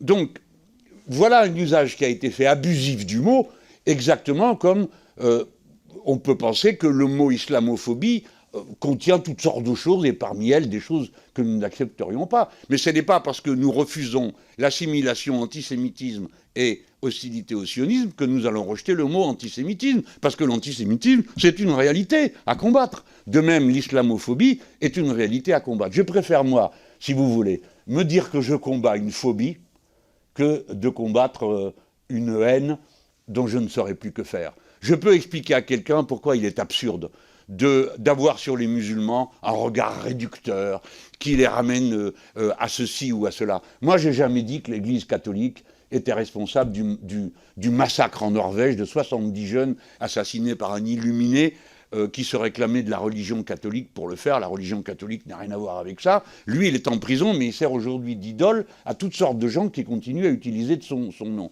Nous, les gens de raison, et surtout nous, les Français, qui sommes des praticiens de la laïcité, à chaque pas, nous devons faire attention à ne pas donner à manger aux extrêmes, à ceux qui voudraient à tout prix que tout soit un conflit. Voilà ce que j'ai à vous dire. Merci. Et je ne saurais vous dire mieux qu'en adoptant ce mot, eh bien, ça me permet de mieux comprendre la tâche que j'ai à faire dans la lutte contre le racisme. Merci, M. Mélenchon. Monsieur le rapporteur, pour votre dernière question. Notre commission a examiné en détail le rôle de certaines organisations qui, sous couvert de défense des droits, ont contribué à diffuser une vision militante de l'islamophobie visant à délégitimer l'action de l'État et entraver la lutte contre l'islamisme politique. C'est précisément ce qui avait conduit en 2020 à la dissolution du CCIF par le ministre de l'Intérieur, qui était alors Gérald Darmanin, suite à l'assassinat odieux de Samuel Paty, dissolution qui avait été confirmée, vous le savez, Monsieur Mélenchon, par le Conseil d'État au regard des objectifs poursuivis par cette organisation. Or, depuis cette dissolution, un groupe présenté comme son prolongement direct, le CCIE, opère désormais depuis la Belgique avec possibilité de poursuivre les mêmes activités sur notre territoire. Le dit CCIE avait même été convié à participer à une réunion dans les murs du Palais Bourbon. Mes questions sont les suivantes. Que pensez-vous de la dissolution du CCIF ? Et au-delà de votre opinion sur cette dissolution, pensez-vous qu'il est conforme à l'exigence démocratique que des groupes dissous par nos institutions et dont la dissolution a été juridiquement confirmée retrouvent une forme de reconnaissance institutionnelle en étant accueillis ici au sein du Palais Bourbon ? Merci, M. Mélenchon. Je vous réponds comme le feraient tous ceux qui ont à répondre à des questions complexées avec toutes sortes de tiroirs. Bon. Cet organisme a été dissous, le CCIF. Nous en sommes d'accord, je l'ai observé comme vous. il l'a été après un meurtre abominable qui nous soulevait tous de dégoût et nous inspirait tous des sentiments de vengeance ou des représailles pour essayer de dissoudre en nous toute cette révolte qu'avait créé cet événement. Mais après, il y a le droit, que voulez-vous? Alors, le Conseil d'État dit oui, on peut dissoudre. Mais la Ligue des droits de l'homme, mais le syndicat des avocats de France, mais le syndicat de la magistrature, qui ne sont pas des organisations gauchistes, en tout cas pas à mes yeux, peut-être aux vôtres, mais pas à mes yeux, donc des organisations de professionnels du droit qui disent c'est absolument intolérable, on a fait une erreur pas possible, et le Conseil n'a pas dit oui, il faut le dissoudre. Le Conseil qui a donné son avis a dit oui, vous pouvez le dissoudre. Il n'a pas dit vous devez le dissoudre. En tout cas, voici ma réponse à ce moment. Embarrassé que je suis, comme tout le monde, quand on se trouve dans une situation où d'un côté, vos meilleurs amis à qui vous avez le plus grand respect pour leur... Et eux, vous dites, je me fie à eux de l'évaluation de ce qui est juridiquement acceptable ou pas, et un conseil, une institution de l'État. Bon, alors voilà. Je dis comme la Ligue des droits de l'homme, comme le syndicat des avocats de France, comme le syndicat de la magistrature, comme ATTAC et comme la Fédération nationale de la libre pensée, que cette organisation n'aurait pas dû être dissoute. Si j'avais un doute sur le fait qu'on puisse dissoudre d'une manière aveugle, eh bien, par exemple, je n'en ai plus depuis que j'ai vu qu'on a dissous la Jeune Garde, organisation antifasciste, qui n'est coupable ni responsable de rien, mais qu'on a dissous à la faveur d'un jour où le gouvernement avait besoin d'en dissoudre deux d'un coup, un à droite, un à gauche. Donc on a dissous ça pour pouvoir dissoudre les soulèvements de la Terre le même jour. Bon, tout ça procède plus de la politique politicienne que du fond. Mais moi, je suis attaché à rester lié à ma famille intellectuelle et de pensée, parce qu'elle m'aide à penser et à décider. Et dans cette circonstance, elle me permet ça. D'ailleurs, vous savez, je sais qu'on m'avait fait un reproche similaire au moment de la participation à la manifestation du 10 novembre. Vous permettez que j'en parle ou quelqu'un d'autre a prévu de m'en parler peut-être? Peut-être vous, monsieur le rapporteur, ou quelqu'un d'autre. Bon, alors j'en parle. Alors, très rapidement, avec votre permission. Oui. Alors, il y a eu une attaque à la mosquée de Bordeaux. Deux pauvres papés qui sortaient de là se prennent des coups de fusil. Et que se passe-t-il? Rien. C'est-à-dire pas la moindre trace de mobilisation. Des organisations décident d'appeler à une marche. Et après avoir discuté, comme vous imaginez, oui, non, on y va pas, qui est-ce qui appelle, qui est-ce qui n'appelle pas, on décide d'y appeler parce que on se sent en sympathie et en adhésion avec la masse considérable de gens ensuite qui s'est révélée être présente le jour de cette manifestation, le 10 novembre. Et comme il s'est trouvé que dans la manifestation, il y a quelqu'un qui a crié un slogan, mais qu'est-ce qu'on y pouvait ? Une personne crie Dieu est grand, ma foi, déjà c'est un problème d'aller lui dire on n'est pas d'accord, parce qu'il y en a qui pensent qu'en effet Dieu est grand, et peu importe la langue dans laquelle on le dit, et puis d'autres qui pensent que c'est pas le moment, bref, on n'en finirait plus. Mais je veux moi en finir. La marche a eu lieu, on me l'a reproché des dizaines de fois. Pourquoi ne l'a-t-on pas reproché aux autres appelants? ATTAC, la CGT, la FSU, la Ligue des droits de l'homme, NPA, Europe Écologie Les Verts. Pourquoi? Parce que c'est absurde. Nous étions tous là. Nous sommes tous de gauche, nous sommes tous laïcs. C'est bien, et je termine sur un mot. Noté, à la fin, monsieur le Président, on chanta la Marseillaise sur la place. Eh bien, moi, je regrette de ne pas être resté jusqu'à la place. Bien, nous en venons, merci monsieur le rapporteur pour vos questions, nous en venons aux questions des collègues ici présents, à commencer par madame Thévenot pour le groupe PR. Merci beaucoup. Alors effectivement, monsieur Mélenchon, on va aller droit au but. Je pourrais vous parler de la montée de l'antisémitisme dans notre pays, vous rappeler que les actes antisémites représentent 60% des agressions à caractère religieux, alors que la population juive constitue moins de 1% de la population. Je pourrais alors vous demander pourquoi vous semblez voir de l'islamophobie partout et de l'antisémitisme nulle part. Je pourrais ajouter que cette minimisation de l'antisémitisme participe à créer un terrain propice à l'entrise islamiste. Mais je sais que face à ce phénomène pourtant préoccupant, vous allez faire le tribun, comme vous savez souvent le faire, théâtraliser pour esquiver ou transformer cette question en long cours d'histoire pour m'expliquer que je me trompe. Alors aujourd'hui, je ne vous demanderai pas de répondre à ces questions déjà posées 1000 fois. Je vous demande plutôt de nous éclairer sur les agissements de ceux que vous faites élire au sein de nos institutions nationales et européennes qui, portant notre écharpe tricolore, semblent pourtant ne pas du tout vouloir défendre notre pays. Cautionnez-vous que votre députée européenne Rima Hassan ait des liens assumés avec des associations liées aux frères musulmans type l'Alab? Pouvez-vous nous dire si vous cautionnez sa présence à une manifestation en Jordanie pour la mort du terroriste Sinouar? Comment voyez-vous la proximité de plusieurs élus insoumis avec Shaheen Azami, agent d'influence lié au régime iranien, qui sera jugé dans quelques mois et pour qui plusieurs députés de votre famille politique viennent encore de signer une tribune cette semaine?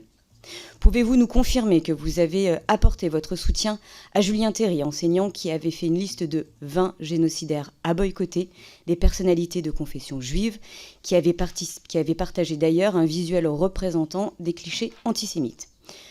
En répondant, je l'espère, à ces questions, Monsieur Mélenchon, montrez-nous aujourd'hui devant cette commission que vous n'êtes pas devenu, malgré vous ou par calcul, le cheval de Troie idéal de l'entrisme islamiste dans notre politique française. Je vous remercie. Merci, cher collègue. Monsieur Mélenchon. Allez-vous vous me montrer que vous n'êtes pas le cheval de Troie d'un pays étranger qui cherche à faire passer ses assassinats pour une cause noble? Je ne vous poserai pas la question, je connais la réponse. La réponse c'est non, vous n'êtes pas l'agent d'un pays étranger. Bien de même, pourquoi voudriez-vous que moi, je sois l'agent de ceci ou de cela? Je suis l'agent de moi-même, des insoumis, de la pensée humaniste, d'un radicalisme que je ne nie pas, mais qui n'a rien à voir avec le racisme, quel que soit le racisme. Mais je ne peux pas vous cacher l'agacement qu'il y a de voir sans cesse montrer patte blanche devant des inquisiteurs de circonstance qui vous enjoignent de dire ceci, de dire cela. Du calme. Moi, j'ai une vie qui témoigne pour moi. Vous n'étiez pas né, j'étais en train d'aider des juifs à quitter l'URSS alors que j'étais pro-communiste. J'ai passé mon existence à mener ces batailles-là. Il n'y a pas une fois où l'on peut me prendre en défaut, puisque j'ai des juges, quelle que soit la situation. Alors, je vous ai répondu, quoique ce ne soit pas le sujet de la commission, et je pense que le mieux est qu'on en reste au sujet de la commission. Mais je suis prêt à venir. Invitez-moi à une réunion, celle que vous voulez, avec qui vous voulez, pour que je puisse venir expliquer en quoi consiste la bataille contre l'antisémitisme que nous menons. Car nous la menons. Quant aux statistiques, elles ont une très grande importance, et c'est la raison pour laquelle j'aimerais que l'État, le ministère de l'Intérieur, établisse les statistiques, et pas les organisations associatives liées aux différentes communautés. Nous avons besoin de savoir exactement où nous en sommes. Mais s'il y avait un seul crime, on serait contre. Voyez-vous, quand Mme Mireille Knoll a été assassinée dans les conditions dont vous vous souvenez sans doute, nous appelâmes, nous groupes, j'étais le président du groupe, à la marche qui devait se faire. Tous les groupes ont signé. Nous nous y sommes rendus. Nous avons téléphoné la veille pour prendre nos précautions auprès du CRIF pour lui demander d'assurer notre sécurité. Il nous a dit qu'il ne pouvait pas le faire. Nous sommes venus quand même. Nous avons été agressés par une organisation juive qui est considérée comme terroriste en Israël comme à New York et qui a couvert d'insultes les femmes qui étaient parmi nous et qui nous a agressés. Et personne ne nous a défendus ce jour-là. Qu'ai-je dit à la sortie? Ai-je maudit tout le monde? J'ai dit je ne confonds pas 40 illuminés et je veux que chaque juif du plus modeste village de ce pays sache que s'il a un problème, il aura les insoumis à ses côtés pour le défendre. Nous n'avons aucune raison de faire quelque concession que ce soit. J'ai vu qu'on me dit que c'est par clientélisme. Mais qu'est-ce que c'est que cette histoire? Vous figurez que les musulmans sont clients de politique antisémite, mais c'est une vision raciste des musulmans, ça n'existe pas. Et croyez-vous qu'ils soient sensibles à autre chose quand ils m'écoutent, à part à mon art de parler? Qu'est-ce que je raconte quand même? Ce sont des gens munis d'un cerveau. Et ils entendent des revendications sociales avec lesquelles ils se retrouvent. Pourquoi? Parce qu'il se trouve que les musulmans, à cette étape de notre histoire, font partie des catégories sociales qui ont commencé à la première marche. Et maintenant, ils sont en train de monter à toute vitesse. Gloire au peuple français ainsi composé. Alors après, Madame Rima Hassan, franchement, écoutez, vous ne vous fatiguez pas de la prendre pour cible. Mais oui, mais ce n'est pas vrai. Elle n'a pas participé à une marche pour machin, pour truc, pour bidule, qui fait que je suis obligé de me tenir informé à chaque instant de ce que tout le monde fait pour pouvoir y répondre. Non, elle est à une marche qui a lieu toutes les semaines. Et toutes les semaines, comme elle se trouvait là, elle est allée à la marche. Voilà. Elle est allée à la marche. Elle n'a aucune... Elle s'est excusée, elle s'est expliquée 10 fois sur cette affaire-là. Je ne vous dis pas qu'on ne commette pas d'erreur, madame. Je ne vous dis pas ça. Nous en commettons. Et quand nous en commettons, nous nous excusons. pour avoir dit des choses qu'il ne fallait pas dire, ou parce que nos adversaires, jamais. J'en ai jamais entendu un seul dire « Ah ben non, j'aurais pas dû parler comme ça à M. Mélenchon ». Alors je dis au rapporteur, Mathieu Bloch, il y a un instant, a montré le lien qu'il y a, à créer une ambiance avec les violences que l'on déclenche. Nous autres, moi je viens du mouvement socialiste, nous en savons quelque chose. Parce que c'est pour ça, et comme ça qu'on nous a assassinés, Jaurès. À force de le présenter comme un ami de l'Allemagne et le reste, etc., il s'est trouvé un dingue pour aller lui tirer dessus. Bon. Figurez-vous que moi j'ai fait l'objet de 2 tentatives de meurtre, n'est-ce pas? Dans le premier cas, le premier commando, il s'est pris 9 ans de prison, et dans le deuxième, 18.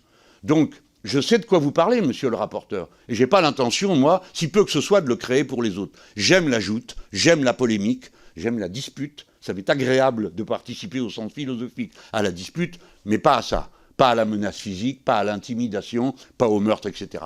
Aucun d'entre nous ne l'a fait et ne le fera jamais.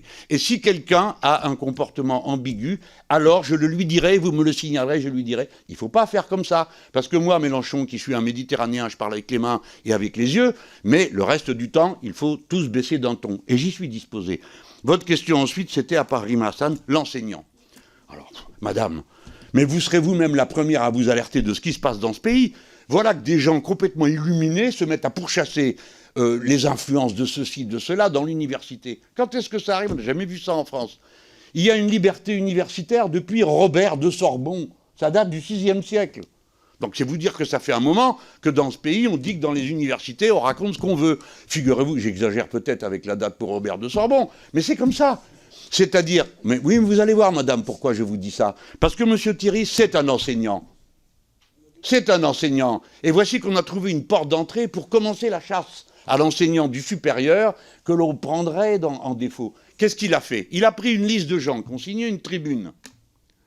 Et prenant cette liste de gens, il cite qui sont les signataires. Il y a dedans un curé, alors c'est dire que comme juif, on fait mieux qu'un curé. Et il les cite, il dit, cela faudra se rappeler, ils soutiennent le génocide. Est-ce que c'est une bonne idée de faire ça ou pas? Il n'a pas été prudent, car aujourd'hui, il suffirait de citer un seul nom pour que ça déclenche une affaire. Alors après, d'autres gens trouvaient ceci, cela, parce qu'aussitôt, il y a des armées qui se mettent en mouvement pour aller vous chercher sous chaque cheveu si vous n'avez pas un pouls. Bon, lui, il a critiqué une tribune et les signataires de cette tribune. Et j'ai défendu cet homme. Et je vous préviens que je vais défendre tous ceux qui, à l'université, auront des points de vue iconoclastes. Cet enseignant n'est pas antisémite, ne l'a jamais été, il ne l'est pas et il ne le sera jamais. Si vous me prouvez le contraire, madame, je serai le premier à vous donner raison et à aller lui dire « je change d'avis ». Venez me démontrer qu'il l'est. À mes yeux, il ne l'est pas. Mais je vous mets tous en garde. Attention au confort, à la facilité, qui consiste à prendre un adversaire et à la harceler sans vous rendre compte du précédent concret. Moi et d'autres, nous ne permettrons pas qu'à l'université, on fasse la chasse aux mal-pensants. Voyez ce que ça donne aux États-Unis d'Amérique. Soit M. Thierry a eu un comportement antisémite, il sera pourchassé et condamné pour ça. Soit il ne l'a pas, et alors on lui fout la paix. Et on ne le menace pas, et on n'essaye pas d'intimider les autres. Voilà ce que je peux vous répondre, je ne peux pas faire mieux que de vous dire dans quelle situation je prends. Y a-t-il une question à laquelle je n'ai pas répondu? Même si vous considérez que ce n'est pas vraiment une réponse que je vous fais là. Merci, M. Mélenchon. Madame Thévenot, votre micro, pardon. Pardon. Rapidement, oui. Excusez-moi, votre micro, monsieur le président. Excusez-moi, madame Palot, ça ne marche pas et je ne peux rien. Non, c'est pas monsieur Mélenchon. Voilà. Excusez-moi, madame Panot, c'est monsieur Mélenchon lui-même qui demande s'il n'y a pas une autre question à laquelle il n'a pas répondu. Et oui, vos réponses ne répondent pas du tout sur le fond à ce que je vous ai posé, mais c'est pas grave. Il y en a une sur Chaim Hamzami et les liens avec plusieurs députés de votre famille politique qui ont signé une tribune encore cette semaine. Merci, M. Mélenchon. Ne m'envoyez pas, madame, je ne vais pas pouvoir vous répondre, je ne sais pas de qui vous parlez. Alors donc, j'ai la plus grande... Il est de quelle nationalité déjà pour commencer? Iranien? Ah ben alors je suis le dernier que vous allez venir embêter avec l'Iran, parce que même quand l'ayatollah Khomeini était en France, et que tout le monde était là alors qu'on était tous anti-Shah, hein, moi je ne soutenais pas l'ayatollah, alors c'est pas maintenant que je vais le faire, ni aucun des miens.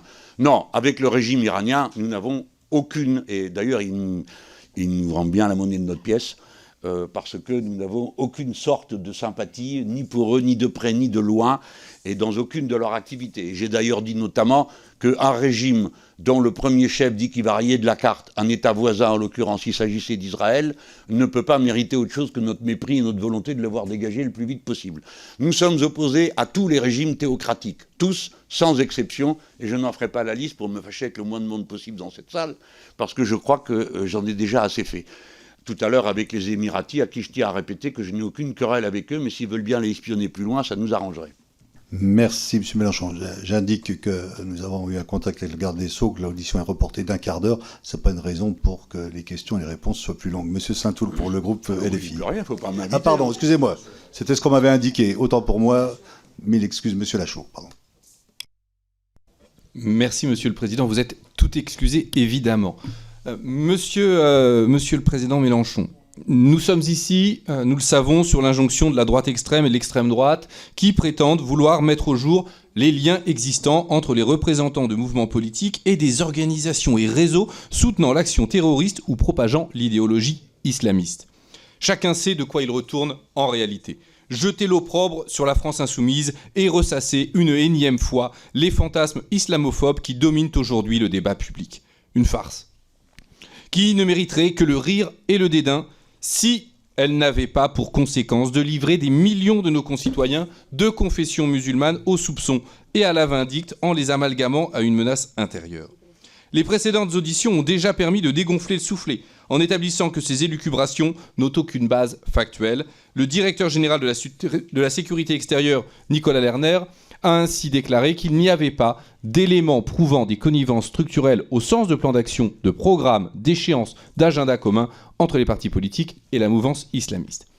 L'absence du moindre fait incriminant étant désormais établie, nos débats de ce jour ont quant à eux la vertu de dissiper certains des présupposés intellectuels qui sous-tendent cette chasse aux sorcières. Car tous ces fantasmes, tantôt le communautarisme, tantôt le séparatisme, tantôt l'entrisme, on ne sait plus trop, reposent sur des idées fausses quant à la réalité du fait religieux autant que du principe de laïcité. C'est sur ce plan que je voudrais vous interroger, Monsieur le Président, en vous demandant donc quelle doit être, selon vous, en République, la place de la religion et son rapport avec le politique, et que pensez-vous de la thèse développée sous diverses nuances d'une certaine gauche néoconservatrice jusqu'à l'extrême droite, selon laquelle la religion musulmane poserait une question spécifique, voire, comme le disent certains idéologues islamophobes, serait incompatible avec la République. Je vous remercie. Merci, Monsieur Lachaud. Simplement pour dire, vous avez pu citer des extraits de compte rendu, je pourrais vous en citer d'autres qui ont été faits quand même par des hauts fonctionnaires qui travaillent chaque jour à la sécurité de notre pays et qui montrent qu'il y a effectivement un risque d'entrisme islamiste dans notre pays et qu'il y a besoin d'une sensibilisation particulière à ce sujet. Monsieur Mélenchon, en réponse à Monsieur Lachaud.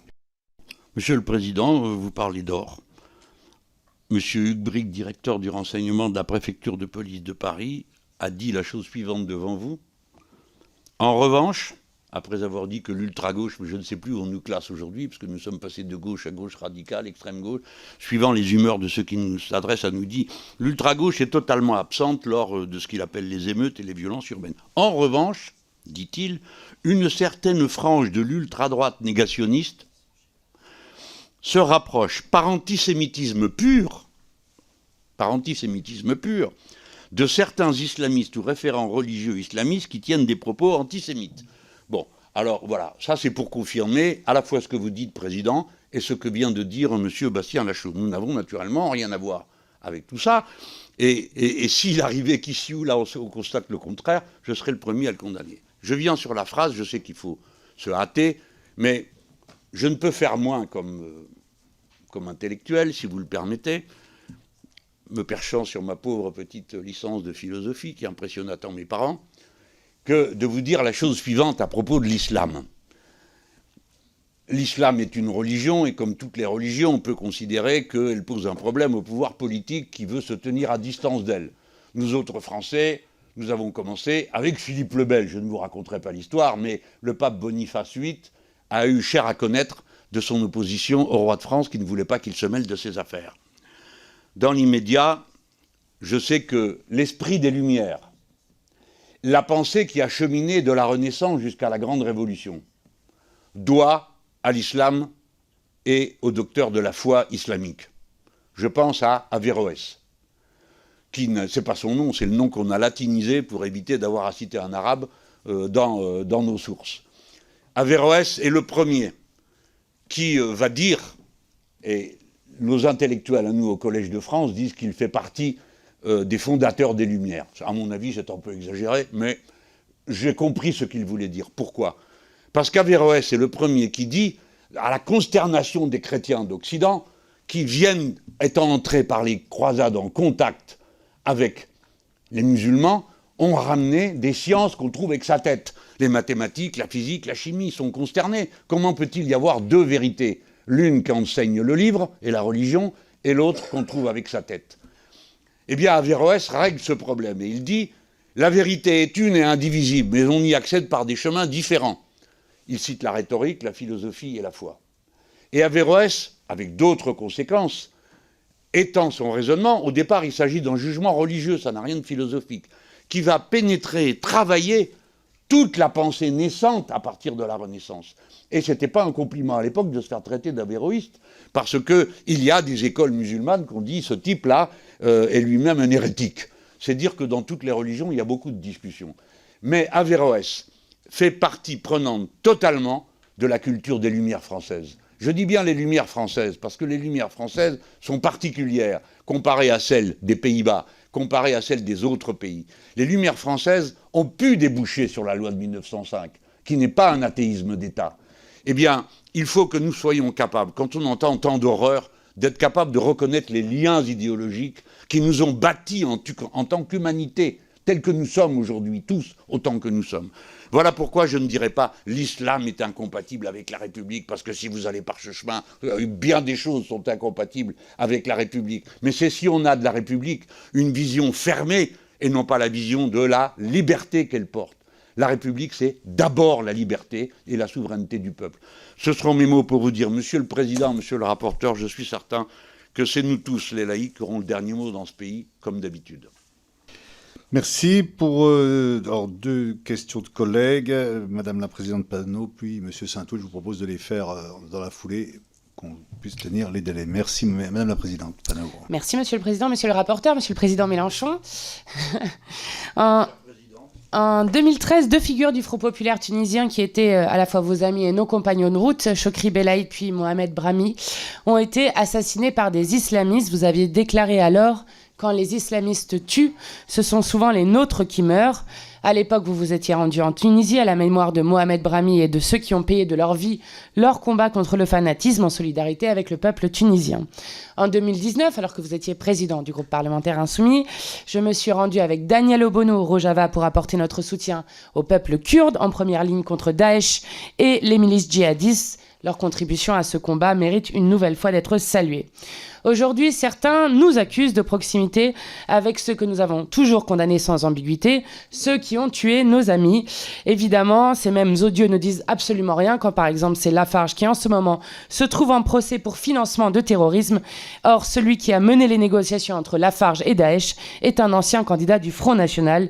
Idéologiquement, tous hiérarchisent les vies humaines et défendent l'inégalité comme principe.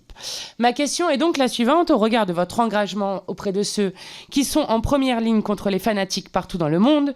Quel est selon vous le contenu politique du procès stupide mené contre vous, contre nous, aujourd'hui, alors que l'extrême droite a la faveur des médias de masse ? Merci Madame la Présidente Panot. Monsieur Saint-Oul. Et puis il y aura Madame Tanguy aussi qui veut poser une question. Monsieur Saint-Oul. Merci Monsieur le Président. Monsieur Mélenchon, je vais vous poser une question assez simple en réalité. D'abord rappeler que cette commission d'enquête n'a pas bénéficié des lumières de tous les savants les plus autorisés en réalité sur la question de la représentation politique des musulmans. Je note les absences de chercheurs très reconnus dans leur domaine, Franck Frégosi, Margot Dazet, Awa Seniger, qui sont des personnalités qui pourtant font autorité. L'une d'elles, que j'ai citée, Madame Dazet, dans son travail de thèse, caractérise la position de l'UOIF, l'une des principales organisations des musulmans de France, selon trois traits: la loyauté nationale, la déférence politique et la discrétion religieuse. Alors, comme notre rapporteur a évoqué tout à l'heure la question de l'islamophobie, de l'usage du mot islamophobie, est-ce que vous diriez que cette caractérisation par la loyauté nationale, la déférence politique, la discrétion religieuse est un point de vue scientifique ou une manifestation d'islamo-gauchisme? Et quel est le sens que vous donneriez éventuellement à ce mot? Merci, M. Saint-Toul. Madame Tanguy. Merci, Monsieur le Président. Monsieur Mélenchon, j'ai une question très simple. Que faisait le député de la France Insoumise, Thomas Porte, le 6 octobre 2023, soit la veille des massacres menés par le Hamas contre des civils israéliens en Égypte, aux côtés de Abou Ami Elewa, qui dirige une association française humanitaire, héritière du comité de bienfaisance et de secours aux Palestiniens, jugé proche des frères musulmans par les services de renseignement français et visé par une enquête du parquet national antiterroriste pour ses liens présumés avec le Hamas. Alors, que faisait votre député en réunion avec cet homme à la frontière de Gaza, à 2 km du lieu où ont lieu le lendemain ces actes terroristes d'une ampleur et d'une brutalité sans précédent? Monsieur Mélenchon, cautionnez-vous la proximité de votre député, comme celle d'autres cités par ma collègue Prisca Thévenot et certains de vos militants, avec l'islamisme politique et à travers leur lien avec l'organisation des frères musulmans, leur volonté de pénétrer le champ politique français? Merci. Merci, chers collègues. Juste pour vous dire que dans les noms que vous avez cités, cher collègue Saint-Toul, nous avions contacté deux des chercheurs que vous indiquiez, M. Frégori et M. Séniquet, voilà, pour vous dire, et qu'ils n'ont pas donné suite à notre contact. Voilà. Donc, M. Mélenchon, vous, en réponse aux trois collègues qui vous ont posé des questions. Je vais m'efforcer d'être aussi succinct que possible. On a évoqué les luttes que nous avons menées ensemble, Madame la Présidente Panot, dans des circonstances qui ont forcé mon admiration pour votre courage et celui de Madame Obono, parce que pour vous rendre au Rojava, où se trouvait un gouvernement provisoire, féministe, écologique, socialiste, vous avez dû traverser tout l'Irak en passant par la zone où vous n'aviez pas que des amis, du Kurdistan, je mets des guillemets car je ne veux pas me fâcher avec la République d'Irak, irakien, qui est plutôt favorable aux thèses islamistes, puisque les dirigeants kurdes pratiquent la religion et la mettent au pouvoir. Et il faut traverser tout ça pour aller de l'autre côté manifester notre soutien. Je demande qu'on nous entende parce que nous sommes capables de ça. Et je ne sais pas si vous avez beaucoup de partis politiques qui peuvent établir la même liste que nous d'actes qui ont été accomplis de cette ampleur et de cette vigueur. De même, je me trouvais aux côtés de la famille de Choukri Belhaïd en Tunisie, 48 heures après qu'il ait été assassiné. Et quand je suis venu, le sang était encore là, ainsi que les fleurs dans le village, dans cette partie de la cité. Nous sommes partis en cortège manifester. Je suis retourné pour les 40 jours, à la fin des 40 jours de deuil de Mohamed Brahmi, autre dirigeant du Front populaire tunisien. Et je l'ai fait cette fois-là sur la recommandation de bien des gens, entouré d'un service d'ordre qui est exceptionnel et rarissime de ma part, français, de police française, parce qu'on pensait qu'un Français venant défendre une position pareille n'était pas en sécurité pour cette célébration. Je ne mets pas en avant mon courage, parce que dans cette situation, c'était simple. Je me sentais sous la protection des Tunisiens eux-mêmes. Mais combien d'autres exemples de cette nature pourraient être donnés? Je vous en fais grâce. Mais je voudrais vous rappeler que sur la question de la compromission de Lafarge, qui a payé Daesh, nous avons été la seule force politique pendant de très très très longs mois à mener la bataille dans une indifférence glacée assez générale. Et pourtant, nous n'avons pas lâché prise, et je me réjouis de savoir qu'en ce moment même a lieu le procès des responsables. Souvent, il en a coûté, voyez-vous, Président. Quand j'étais ami par hasard, ces choses-là nous arrivent dans la vie, j'étais ami par hasard avec un officier supérieur de l'armée algérienne, Mohamed Boukobza, qui avait écrit un magnifique livre sur les événements en Algérie. Et je me suis trouvé là-bas quelques jours avant, quelques semaines avant les élections. Et nous avions sympathisé tous les deux. Bon, c'était un militaire et un intellectuel, et bon, on n'était pas exactement sur les mêmes positions politiques. Mohamed Boukobza a été égorgé sur le pas de sa porte, ayant sa fille à la main. Et j'en ai conçu une colère terrible qui ne m'a toujours pas lâché contre la lâcheté d'un tel attentat, qui a résonné en moi lorsque Paty a été assassiné, et ainsi de suite. Chaque fois, je retrouve cette même rage contre cette manière de se comporter, cette barbarie absolue. Mais voyez-vous, quand a été signé un accord sous l'autorité des autorités religieuses catholiques, qui ont fait leur travail, je ne leur reproche pas, à Sant'Egidio, ça s'appelait les accords de Rome, auxquels une série de forces politiques plus ou moins importantes de l'Algérie avaient cru bon d'apporter leur signature. Et je pense en particulier à quelqu'un qui a été un ami et pour qui j'ai eu beaucoup d'admiration également, aussi Naït Ahmed, qui a été le fondateur des forces socialistes, du Front socialiste en Algérie. Ossine a signé. Et je lui ai dit que moi, jamais je signe quoi que ce soit avec des fascistes et avec des égorgeurs. Et nous nous sommes fâchés alors que nous étions amis et que je l'admirais, et que je l'admire toujours. Et nous ne nous sommes plus jamais parlé, hélas pour moi.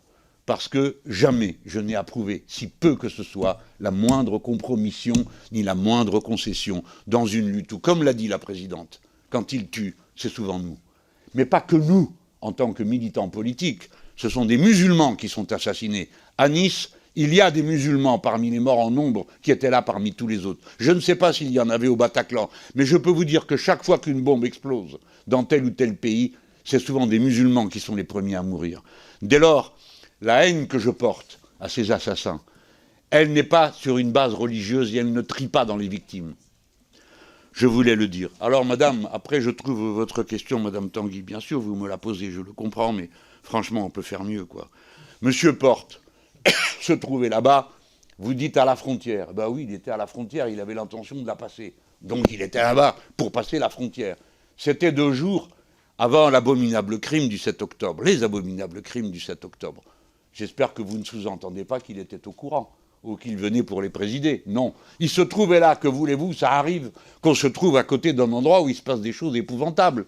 J'étais dans Paris à l'heure des assassinats du Bataclan. Je n'ai rien pu faire d'autre que ce qu'a fait tout le monde, c'est-à-dire avoir peur et pleurer beaucoup. Ben là, c'est pareil. Alors le type qui est à côté de lui est monsieur machin, qui est monsieur Bidu. Bon, très bien.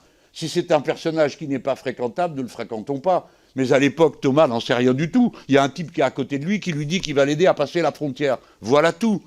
Alors il peut se trouver qu'à certains moments, on se trouve à côté de gens qu'on n'a pas envie de fréquenter. Je pense que c'était le cas. De même, je me suis trouvé, moi, des fois, dans des manifestations avec des huluberlus. Et pas seulement, je ne parle pas seulement de questions religieuses, je dis des huluberlus au sens le plus radical du terme, portant des pancartes étranges. Franchement, vous n'avez jamais été dans cette situation, vous ?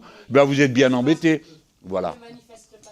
Mais si, il y en a qui manifestent. Attends, regarde le mariage pour tous, ils y étaient tous. Et là, vous étiez tous avec des islamistes, ça vous a pas dérangé. Bon, ben, on comprend. Ils défendent des vues sur la famille qui sont plus proches des vôtres que des miennes. Et alors, bah, on est tous du même pays, non ? Alors, on se déteste le reste du temps, mais il y a des moments où on fait la pause. Moi, madame, jamais je vous accuserai d'être complice de qui que ce soit qui tire sur les autres. Ben, ce pauvre Thomas Porte, vous le voyez, en train d'être complice d'un meurtre aussi épouvantable, des assassinats qu'il y a eu le 7 octobre, bien sûr que non. Si nous ne faisons pas preuve de raison entre nous, alors nous sommes perdus. Parce que nous allons commencer à nous dévorer au lieu d'essayer de voir comment on peut faire. Et si quelqu'un commet une erreur ou a une mauvaise fréquentation, on le lui dit. Et si vous n'en êtes pas content, vous dites « mais celui-là, il ne cède à rien, je vais téléphoner, s'il vous plaît, pas à moi, parce que vous me dites votre député. Non, pardon, c'est pas le mien, c'est celui du peuple français qui l'a élu. C'est pas mon député, c'est mon camarade. Voilà ce que je peux vous dire. Je vous invite tous à la raison. Une dernière question, mais qui prolonge un peu ça, parce que dans les auditions, on se rend compte qu'il y a effectivement un certain nombre de témoignages, de faits qui sont donnés, où il y a la présence d'élus, de collègues députés ou d'élus locaux qui se retrouvent dans des manifestations. Il y en a eu une en octobre 2024 qui était organisée par Urgence Palestine et dans laquelle un animateur, un organisateur de cette manifestation indiquait qu'il fallait continuer à être, en parlant à la foule qui était là, ce déluge d'Al-Aqsa. Le déluge d'Al-Aqsa, c'est effectivement ce qui s'est passé le 7 octobre. Bien sûr, les collègues qui sont là, ce ne sont pas eux qui ont prononcé ces mots. Mais on a quand même une responsabilité. Soit de partir, déjà, si on n'est pas d'accord, soit ensuite de faire un débriefing pour que ça ne se recommence pas. Donc vous, au niveau du parti que vous avez fondé. On a bien compris que vous n'en avez plus la responsabilité directe, mais on ne doute pas de l'influence que vous avez encore à l'intérieur. J'espère bien, moral au moins. Voilà, au moins moral, à minima. Et donc, quel retour vous faites de ces expériences? Parce qu'effectivement, quand le président Chirac a entendu la Marseillaise être sifflée au Stade de France, il l'a quitté parce que c'était inconcevable. Quand vous entendez des propos qui flirtent avec l'apologie du terrorisme, vous ne pouvez pas rester sur une estrade. Est-ce que ça, c'est quelque chose que vous comprenez ou pas? Évidemment, Monsieur le Président. Que croyez-vous qui se passe? Je ne vais pas vous raconter les secrets des préparations de manifs, mais c'est des prises de tête dont vous n'avez pas idée. Sur ce que l'un, l'autre va dire ou ne pas dire, et ce qu'on n'acceptera pas, et ceci et cela, et qui on ne veut pas. Bon, on s'en débrouille. Quand quelqu'un mord le trait ou ne respecte pas les autres, on le prend d'abord pour un manque de respect. Si c'est pas ça dont on est convenu. Donc nous ne venons pas à une manif pour entendre des choses pareilles. Bon, on se le dit entre nous, on tâche de le régler. Mais je ne connais pas un insoumis, une insoumise, qui a trouvé que tout ça était écoutable et supportable et que ça lui convenait parfaitement. Ça n'existe pas, Président. Croyez-moi si vous voulez ou pas, mais je vous dis, ça n'existe pas dans nos rangs. Moi, je ne vous cherche pas querelle sur la présence d'islamistes féroces qui étaient présents au manif du mariage pour tous, parce que je sais très bien que ce n'était pas votre sujet. Ceux qui étaient contre le mariage pour tous l'étaient pour des raisons morales, politiques, ce que vous voulez, philosophiques, religieuses. Et ma foi, je ne suis pas d'accord avec, mais jamais j'irai vous embêter parce que vous pensez ça. Et je ne fais pas le reproche de ceux qui s'y trouvaient, car je suppose que si j'en faisais la liste, vous seriez aussi embarrassé que je le suis moi quand vous m'évoquez tel ou tel. Moi, les seuls qui me conviennent politiquement, c'est les miens. Alors bon, je fais un effort pour tous les autres. Et pour certains, non, l'effort est trop grand. Alors on va leur dire, écoutez, vous abusez. On n'est pas venu là pour que vous nous fassiez endosser vos positions, parce qu'après, on va se retrouver dans une commission d'enquête où on va nous demander ce qu'on pense de ceci et de cela, alors qu'on y est strictement pour rien. Président, je ne peux pas faire mieux que de vous dire que nous faisons de notre mieux. Et je suis sûr que vous-même vous en faites autant à l'égard des excessifs qui sont aussi dans vos rangs. Monsieur Mélenchon, je vous remercie pour ces éléments. Votre audition, je crois, a été utile. Il suffit de voir d'ailleurs par la présence de nombreux collègues qui sont ici présents. Mais chers collègues, je vous remercie. On va suspendre la séance pour quelques minutes et nous allons retrouver pour auditionner monsieur Gérald Darmanin, garde des Sceaux. Je vous remercie.